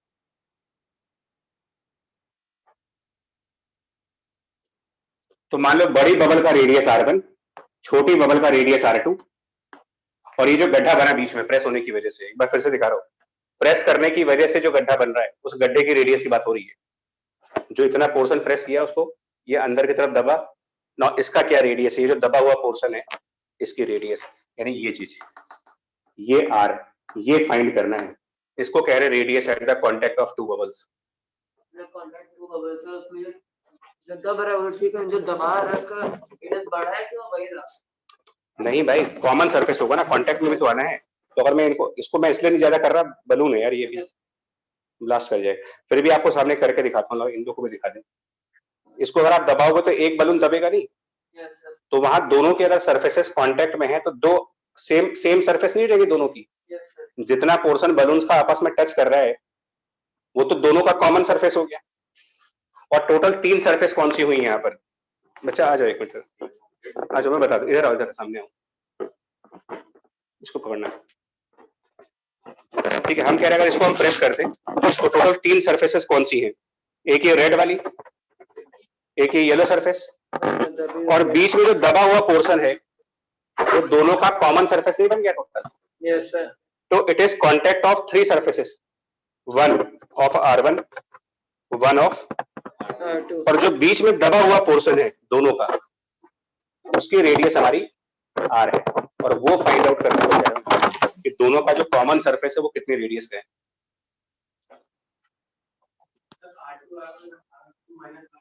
हाँ होगा बिल्कुल, लॉजिक बता दो।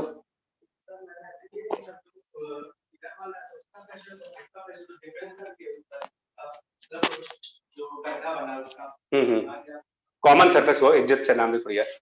हाँ कॉमन सरफेस, हाँ हाँ, गड्ढा बोलना तो अच्छा नहीं लगता ना। साइंस की क्लास में बैठे में वीडियो भी अपलोड होनी, जो सुनेंगे वो क्या कहेंगे, इनका गड्ढा बोल के पढ़ाया जाता है। तो ये भी प्रेशर डिफरेंस का ही लॉजिक है। क्या? Outside pressure will be P nought, ठीक है जी, outside pressure is P nought. Just inside बताना, कॉनकेव कॉन्वेक्स की थ्योरी रखो आप, कॉनकेव कॉन्वेक्स थ्योरी, अगर बाहर पी नॉट है तो अंदर, हाँ, so bubble P not plus 4s which radius R1। सुन लो, पहले बोर्ड पे देख लो, बहुत आसान है ये। तो ये हमारा पहला सरफेस हो गया।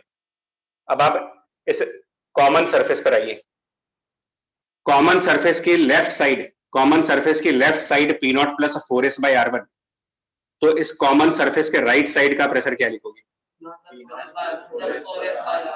P not plus 4s by R1 plus 4s by इसका रेडियस R।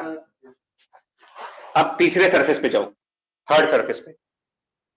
थर्ड सरफेस की लेफ्ट साइड का प्रेशर मालूम चल गया, थर्ड सरफेस की लेफ्ट साइड पर ये प्रेशर है, तो फिर थर्ड सरफेस के राइट साइड का pressure P not plus 4s by R1 plus 4s by R and minus by R2। But तीसरे सरफेस के राइट साइड तो एटमॉस्फेयर है, तो it will be equal to P naught. Simple सा theory है।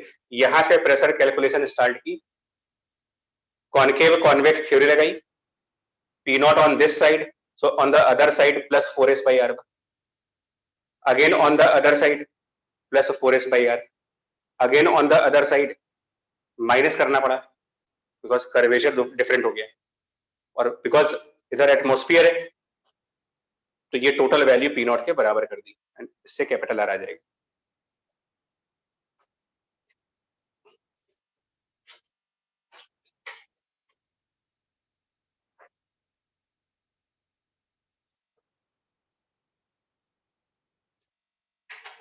और एक और चीज पूछेंगे, विजुअलाइज कर पाए तो ठीक है, नहीं तो फिर घर में आप बलून लेके जाइएगा और करिएगा, बाकी अपनी तरफ से हम लोग पूरी ट्राई करेंगे। और ये सिर्फ इतना ही, हम लोग नॉर्मल क्लासेस में भी जब प्रॉपरली ऑफलाइन होगा ना तो ऐसे बहुत सारे एक्सपेरिमेंट देखने को मिलेंगे। हम ये कह रहे हैं कि जब इनको हम टच करेंगे ना ऐसे, भाई ठीक है, इनको जब आप टच करोगे तो 3 सरफेसेस बन रही हैं इसमें, इसमें तो डाउट नहीं किसी को, जिनको है वो बाहर जा सकते भाई है, अब किसी को नहीं होगी। ऊपर के दोनों सरफेसेस के बीच का एंगल कितना बनेगा? देखो मतलब अगर हम इसको टच करें, जो होते हैं बेचारे, एक ये सरफेस एक ये सरफेस, इन दो सरफेसेस के बीच में एंगल, मतलब अगर एक टेंजेंट में रेड वाली सरफेस पे ड्रॉ करूं और एक टेंजेंट इसी येलो वाली सरफेस पे ड्रॉ करूं तो ये कितने एंगल पर होगा? और एक टेंजेंट इस रेड वाले सरफेस पर और एक टेंजेंट ये जो अंदर की सरफेस जो आपको दिख नहीं रही होगी, इमेजिन ही कर पा रहे होगे, अंदर वाली सरफेस, यहाँ वाली सरफेस दिखेगी नहीं, इमेजिन कर पाओगे, दिखेगी नहीं, वो विजिबल नहीं है, ठीक है जी। तो उनके बीच कितना एंगल बनेगा? बिकॉज ये 3 सरफेसेस है, पहली बात तो आपको ये कन्विंस होना पड़ेगा 3 सरफेस कौन सी है, एक ये वाली सरफेस, एक येलो वाली सरफेस, और एक बीच में जो विजिबल नहीं है वो बट इमेजिनेशन में है कि दबी हुई सरफेस है अंदर, एंगल बिटवीन एनी 2 सरफेसेस, ये क्वेश्चन है।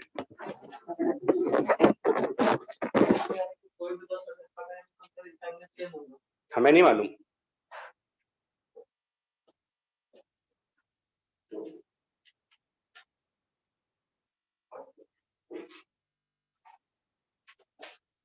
और सरफेस टेंशन थ्योरी जो ये कहती है कि जब भी 2 सरफेसेस कांटेक्ट में आएंगे, सरफेस टेंशन थ्योरी क्या कहती है आपको कि जब भी 2 सरफेसेस कांटेक्ट में होंगे कोई ना कोई कॉमन लाइन होगी, कुछ ऐसा होता है स्टैंड में होते, जब चाहे तब उठा लो।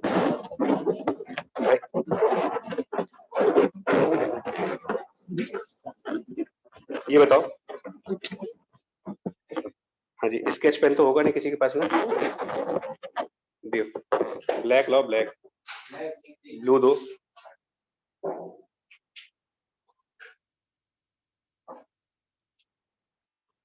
हम ये कह रहे हैं कि यार ये दो बलून जब टच करेंगे ना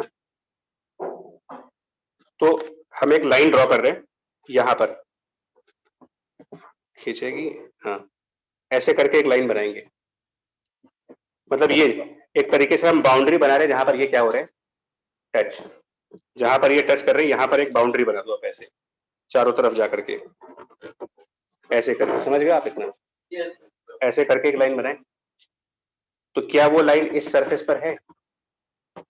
अगर यहां पर एक स्केच पेन चलाओ आप, ऐसे करके एक स्केच पेन चलाओ, देखो तो इस पे भी है, इस पे भी है, कॉमन लाइन है वो, और इनफैक्ट वो इस दबे हुए सरफेस पर भी होगी, वो लाइन तीनों पे है। ये प्रॉपरली ड्रॉ नहीं हो पा रहा है ना, अगर मार्कर होता ना तो ड्रॉ करते। इसको जब आप ड्रॉ करेंगे तो आप ड्रॉ करने के बाद इनको अलग करके देखो, इस पर भी वो लाइन प्रिंट हो जाएगी, इस पर भी वो लाइन प्रिंट हो जाएगी, और बीच में जो दबा हुआ सरफेस है उस पर भी। That is line of contact between the surfaces.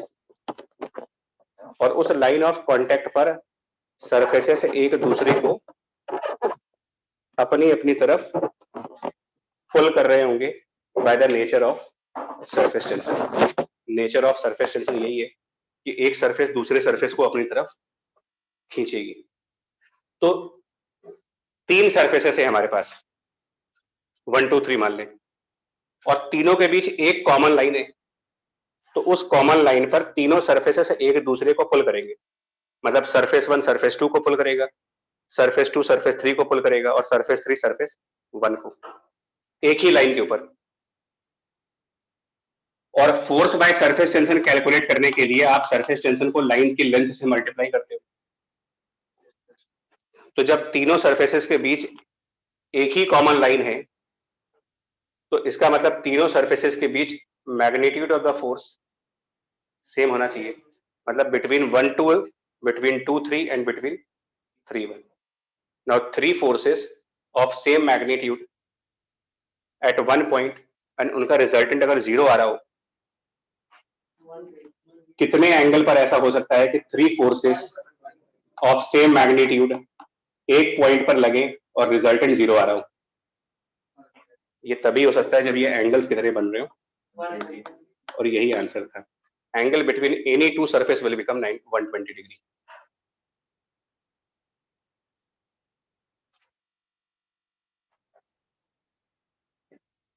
ये सब डिफिकल्ट टफ साइड पे हो आप, बहुत टफ साइड पे। अब मेरी हालत सोचो, अगर इसको ऑनलाइन पढ़ाना तो हम कहाँ से समझाते आपको, कहाँ तक बलून दिखाते और कहाँ उस पर लाइन खींचते। कई चीजें हैं जो नहीं समझाई जा सकती उधर। देखो मैं यहाँ दिखा रहा हूँ, आपने कहा कैसे दिखाना है, देखो उधर ये जो गड्ढा अभी इसको आप बोल रहे थे, मतलब कॉमन सरफेस, इसका टेंजेंट और ये R2 इसका टेंजेंट, ये एंगल 120 दिखाओ। मैं बता दे रहा हूँ, एक मिनट रुक जाओ, अगर आपको इतना बता दे रहा हूँ कैसे दिखाना है।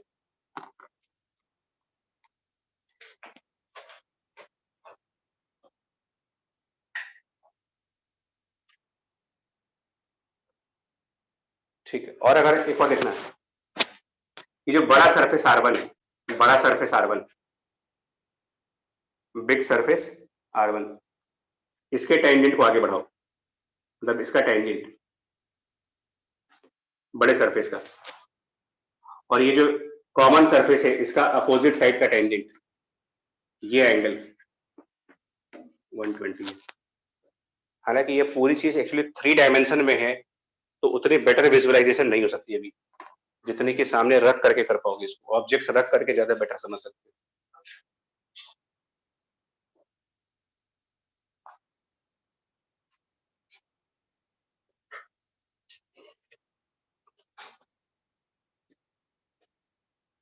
और इसी थ्योरी पर अगर हमने दोनों सेम साइज के बबल्स आपस में कांटेक्ट में लाए होते, आइडेंटिकल बबल्स कांटेक्ट में लाए होते, कैपिटल आर कितना आएगा जरा देखो, अगर R1 और R2 बराबर रहे होते, देखो तो कितना आएगा, सॉल्व करके तो बताओ।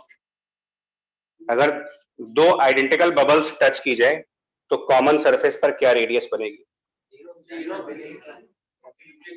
इन्फिनिटी बनेगी। अच्छा हाँ बना बना तो करो, गलतियां करो आप लोग, करो। मतलब पता नहीं क्या तुम लोग की प्रॉब्लम है, कॉपी में पेन क्यों नहीं उठाते हो?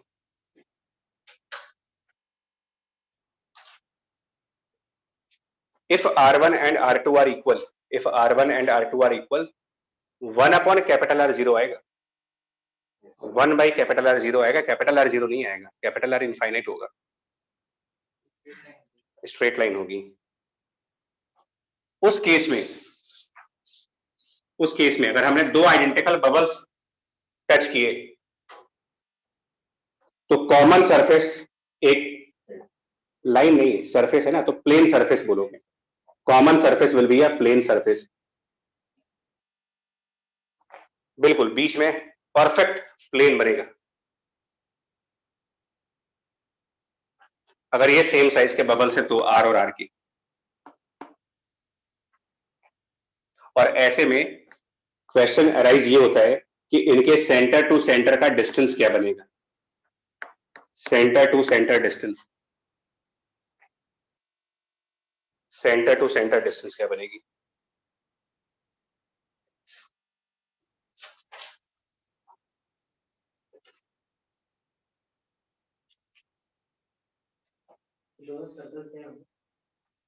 सर्किल नहीं स्फीयर है। अब तुम लोग ये कहोगे हाँ वही, लाइन मतलब सरफेस, सर्किल मतलब स्फीयर, सब बदल डालो डेफिनेशन।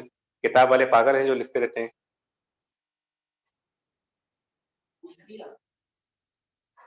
पूछ रहे हो बता रहे हो भाई, आंसर नहीं है। हाँ कैसे? अच्छा सही, कि ये एंगल्स 120 के है ना इनमें, ठीक है, तो सही बोल रहे हैं कि यहाँ पर एक टेंजेंट बना लो, ये एंगल 120 है, ये भी डिस्कस हो चुका है। C1 से इसको कनेक्ट कर दीजिए, ये रेडियस R है, बाकी ज्योमेट्री यूज कर ले, ट्रिग्नोमेट्री वगैरह आ जाएगा। ये रेडियस है, ये टेंजेंट है, टोटल 120 का एंगल है, रेडियस और टेंजेंट, तो ये साइड एंगल 30 डिग्री आ जाएगा। इस पे जहां पर मैं अभी चौक यूज कर रहा हूं, ये एंगल 30 डिग्री बन जाएगा, तो इससे ये हाफ लेंथ निकल जाएगी।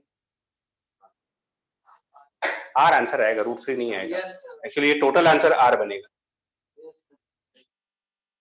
बिकॉज ये एंगल 30 डिग्री आ रहा है ना, तो ये डिस्टेंस आपका ट्रिग्नोमेट्रिक से R/2 आएगा, और R/2 दूसरे साइड पर, यानी कि टोटल डिस्टेंस R बनेगा।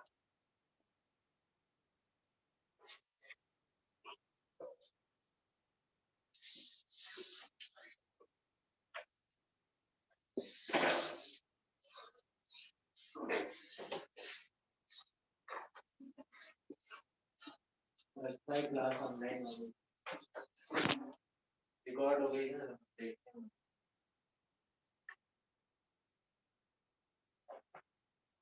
मजे से मतलब इसमें कौन सा मजा है? And final concept which is concept of surface energy.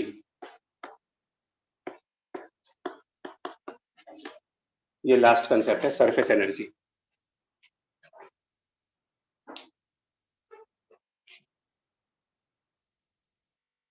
इसमें कंसेप्ट क्या है, जस्ट फॉर्मूला ही है, बिकॉज इसकी कोई थ्योरी नहीं है। सीधा सा रूल ये कहता है surface tension multiplied by area defined as surface energy. Just एक फॉर्मूला ही है।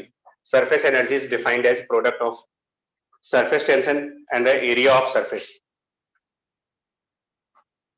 Surface energy, product of surface tension and the surface area.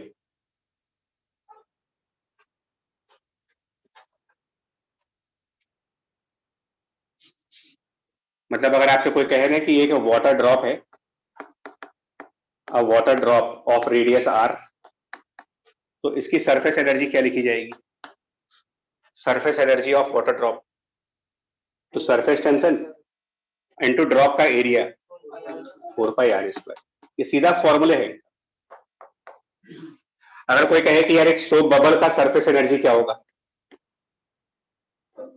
Soap bubble की सरफेस एनर्जी अगर उसका रेडियस r है, तो surface energy of soap bubble is surface tension into area 4πr²। लेकिन यहां पर एक केयर करनी होती है, सोप बबल में दो सरफेस हैं, इनसाइड सरफेस और आउटसाइड सरफेस, तो एरिया भी दो बार काउंट होगा, इनसाइड और आउटसाइड। इसको इनटू 2 करना होगा because of two surface inside and outside. Surface tension into 8 pi R square.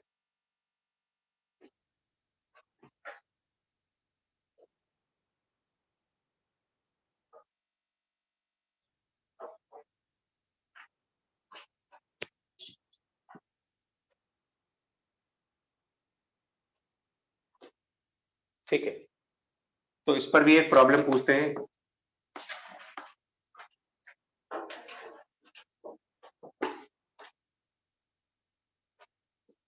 और वो प्रॉब्लम ये है,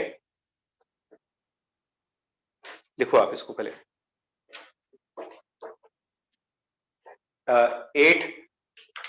8 identical droplets, 8 identical water droplets, 8 identical water droplets are merged to form a single drop, are merged to form a single drop.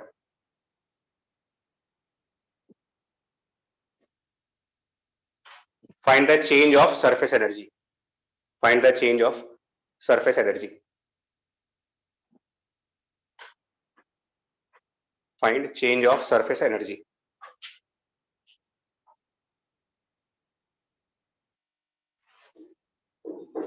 अब तो careful है ना, ये droplets की मर्जिंग में भी गैसेस हैं या लिक्विड्स हैं? अभी हम लोगों ने सोप बबल की मर्जिंग की थी, तो वॉल्यूम कंजर्व करने के लिए मना किया मैंने। लिक्विड्स के मर्जिंग में वॉल्यूम ही कंजर्व कराएंगे, क्योंकि आइडियल लिक्विड इनकंप्रेसिबल होते हैं। तो 8 ड्रॉपलेट्स जब मर्ज होकर के एक सिंगल ड्रॉप बनेगा, कंजर्वेशन ऑफ वॉल्यूम यहां पर लगेगा। अब मन में ये आ सकता है कि सोप बबल के टाइम पर क्यों नहीं लगाया था? तो सोप बबल में हम लोग गैसेस मिक्स कर रहे थे, यहां पर लिक्विड्स मिक्स कर रहे हैं, दोनों के नेचर्स अलग हैं। गैसेस में मोल्स कंजर्व कराइए, लिक्विड्स में वॉल्यूम कंजर्व कराइए। तो अब हम क्या, अब ये कर सकते हो कि 8 ड्रॉपलेट्स हैं, मतलब छोटी छोटी ड्रॉपलेट्स 8, और इन सबको मिला करके हमने एक नई ड्रॉप बना दी, मान लो उसका रेडियस आर है, और इन छोटी छोटी ड्रॉपलेट्स का रेडियस स्मॉल आर था। तो पहले तो आप रिलेशन फाइंड करो, कैपिटल आर कितना होगा। कैसे? वॉल्यूम कंजर्व करके 8 multiplied by 4/3 pi small R cube, बड़ी वाली drop 4/3 pi capital R cube. Volume conservation से capital R equals to 2 small R.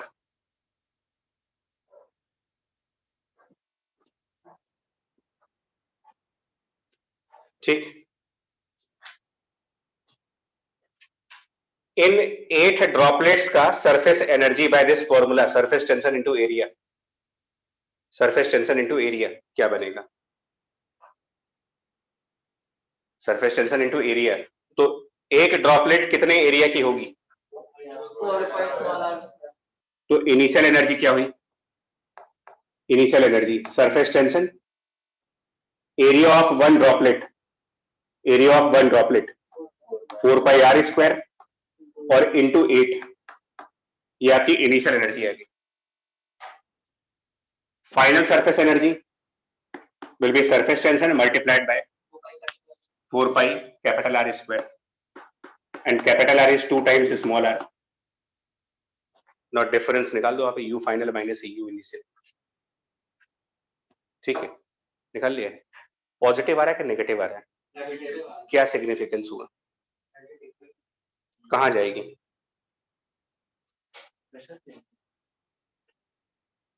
ठीक है, अभी नोट कर लो आप, एनर्जी नेगेटिव है, मतलब सरफेस एनर्जी डिक्रीज हो रही है। क्वेश्चन ये उठ रहा, जाएगी कहां?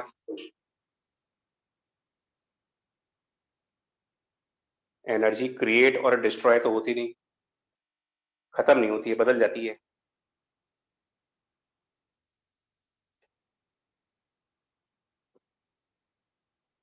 नाउ सरफेस एनर्जी होती क्या है पहली बात। अब तो फॉर्म ये तो मैथमेटिकल था ना, what is physical meaning of surface energy. Her energy का कुछ ना कुछ फिजिकल मतलब होता है। काइनेटिक एनर्जी मतलब बॉडी के मोशन की वजह से जो एनर्जी है। पोटेंशियल एनर्जी पोजीशन की वजह से आती है। साउंड एनर्जी बोलने की वजह से आती है। लाइट एनर्जी भाई दिखने की वजह से आ रही है। तो सरफेस एनर्जी किसकी वजह से आ रही है? सरफेस में वाइब्रेशंस नहीं, आप ये कह सकते हो कि वो नहीं, जैसे हम ये पूछना चाह रहे हैं, आप काइनेटिक एनर्जी की जब डेफिनेशन देते हो तो ये कहते हो ना energy by virtue of motion of object. Potential energy की डेफिनेशन देते हो तो कहते हो energy by the virtue of position of object. इसको क्या बोलोगे? बोलो बोलो बोलो, सही बोल रहे हो, बोलो। हाँ, या यूं कह लीजिए सरफेस को जनरेट करने में जो हमको एफर्ट लगेगा। देखिए इस बलून को इतना साइज में लाने में कुछ मेहनत नहीं लगी। ओरिजिनली ये बलून जब मार्केट से लिया होगा तो कहता वैसे ही था। तो इतना बड़ा बलून फुलाया आपने, ठीक है, एनर्जी किसकी लगी उसमें? उसमें एयर ब्लो करने में एनर्जी नहीं जाती है, ठीक। तो मतलब हम कुछ काम करेंगे तभी तो वो सरफेस बड़ा होगा। तो सरफेस को जनरेट करने की energy, energy to create a surface,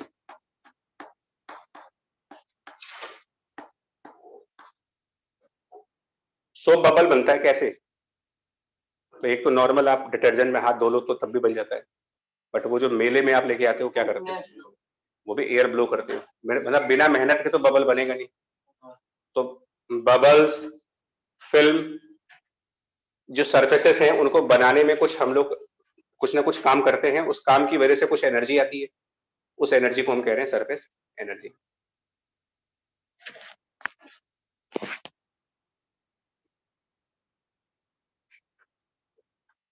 तो मतलब ये कि मतलब इसमें हमने वॉल्यूम कंजर्व कराया है। तो एक गिवन वॉल्यूम को सिंगल ड्रॉप में कन्वर्ट करने के लिए या एक गिवन वॉल्यूम को ड्रॉपलेट्स में कन्वर्ट करने के लिए हमें कहां पर ज्यादा काम करना पड़ेगा? सरफेस एनर्जी, एक मिनट, सरफेस एनर्जी का फिजिकल मतलब समझ में आ गया आपको?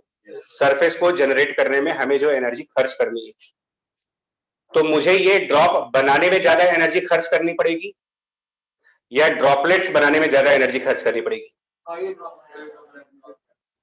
इसकी सरफेस एनर्जी कम आई है ना भाई। ये फाइनल और इनिशियल में से किसकी सरफेस एनर्जी कम आ रही है? तो इसका फिजिकल मतलब क्या हुआ कि अगर मैं एक स्फेरिकल ड्रॉप क्रिएट करूंगा तो मुझे कम एनर्जी खर्च करनी पड़ेगी, और अगर मैं ड्रॉपलेट्स क्रिएट करूंगा तो ज्यादा एनर्जी खर्च करनी पड़ेगी। मतलब ड्रॉपलेट्स बनने में वी नीड मोर एनर्जी।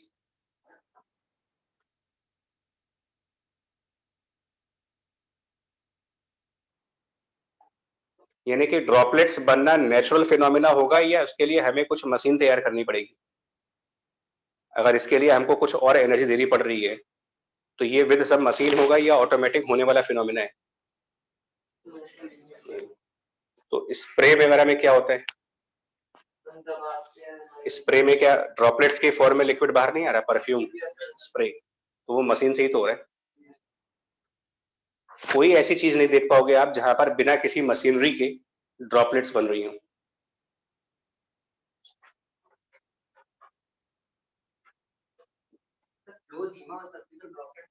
हाँ जी, कहाँ बनती है? नहीं, वो दूसरा कंसेप्ट हो गया, वो आपका टर्बुलेंस के रीजन है, उसमें दूसरी रीजन और भी अदर फैक्टर्स हैं। मतलब ड्रॉपलेट्स को फॉर्म करने में एनर्जी की जरूरत है, ये आपका सीधा सीधा कंसेप्ट हो गया। और जितनी एनर्जी की आपको जरूरत है वो इनके डिफरेंस के बराबर आएगी। अब इसका रिवर्स फिनोमिना हो, अगर रिवर्स फिनोमिना एक ड्रॉपलेट्स में स्प्लिट कर रही हो, अगर उल्टा हो, मतलब मर्ज करने में एनर्जी रिलीज होगी, क्योंकि यहां पर सरफेस एनर्जी ज्यादा है, यहां पर सरफेस एनर्जी कम है, तो ये प्रोसेस में एनर्जी रिलीज हो रही है। और उल्टा करें, अगर उल्टा करें, एक ड्रॉप को ड्रॉपलेट्स में डिवाइड करें, ड्रॉप को ड्रॉपलेट्स में डिवाइड करें, तो एनर्जी ऐड करनी पड़ेगी या एनर्जी रिलीज हो जाएगी इसमें से? ऐड करनी पड़ेगी। केमिस्ट्री के लैंग्वेज में एंडोथर्मिक रिएक्शंस और एक्सोथर्मिक, किस टाइप की रिएक्शन हुई है? एक में एनर्जी देनी पड़ रही है और एक में एनर्जी मिल रही है आपको। हाँ, तो drop to droplets energy will be added to the system. Drop to droplets, energy is added to the system.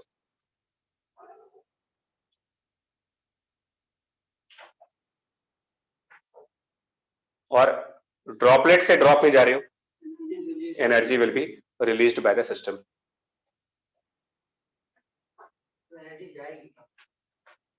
Rise of temperature में टेम्परेचर बढ़ेगा, बट वो क्वेश्चन टच इसलिए नहीं कर रहे, फिर कैलोरीमेट्री का एक कंसेप्ट होता है, जिनको आता है वो यूज कर सकते हैं कि जो अगर कोई एनर्जी थर्मल एनर्जी में जा रही है तो एक कैलोरीमेट्री का फॉर्मूला अगर आपको आता है तो लगा सकते हो, मास इनटू स्पेसिफिक हीट और चेंज ऑफ टेम्परेचर। अगर ये पता है तो कर लो कि जो डिफरेंस ऑफ एनर्जी है वो mass into specific heat into change of temperature आएगा। नहीं, वो तो गैसेस के लिए होता है ना, ये लिक्विड है, ये लिक्विड के लिए पढ़ रहे हो। लिक्विड में सीपीसीबी नहीं होते, इनमें स्पेसिफिक हीट कैपेसिटी बोलते हो।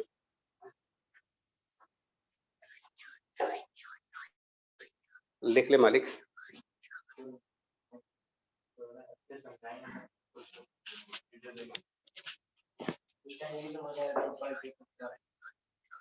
इसी में क्वेश्चन मिल जाएगा तुमको। तो इसके साथ भाई आपका सरफेस टेंशन जो है वो पूरी तरीके से समाप्त। अगली बार पहले इसको बंद करें यार।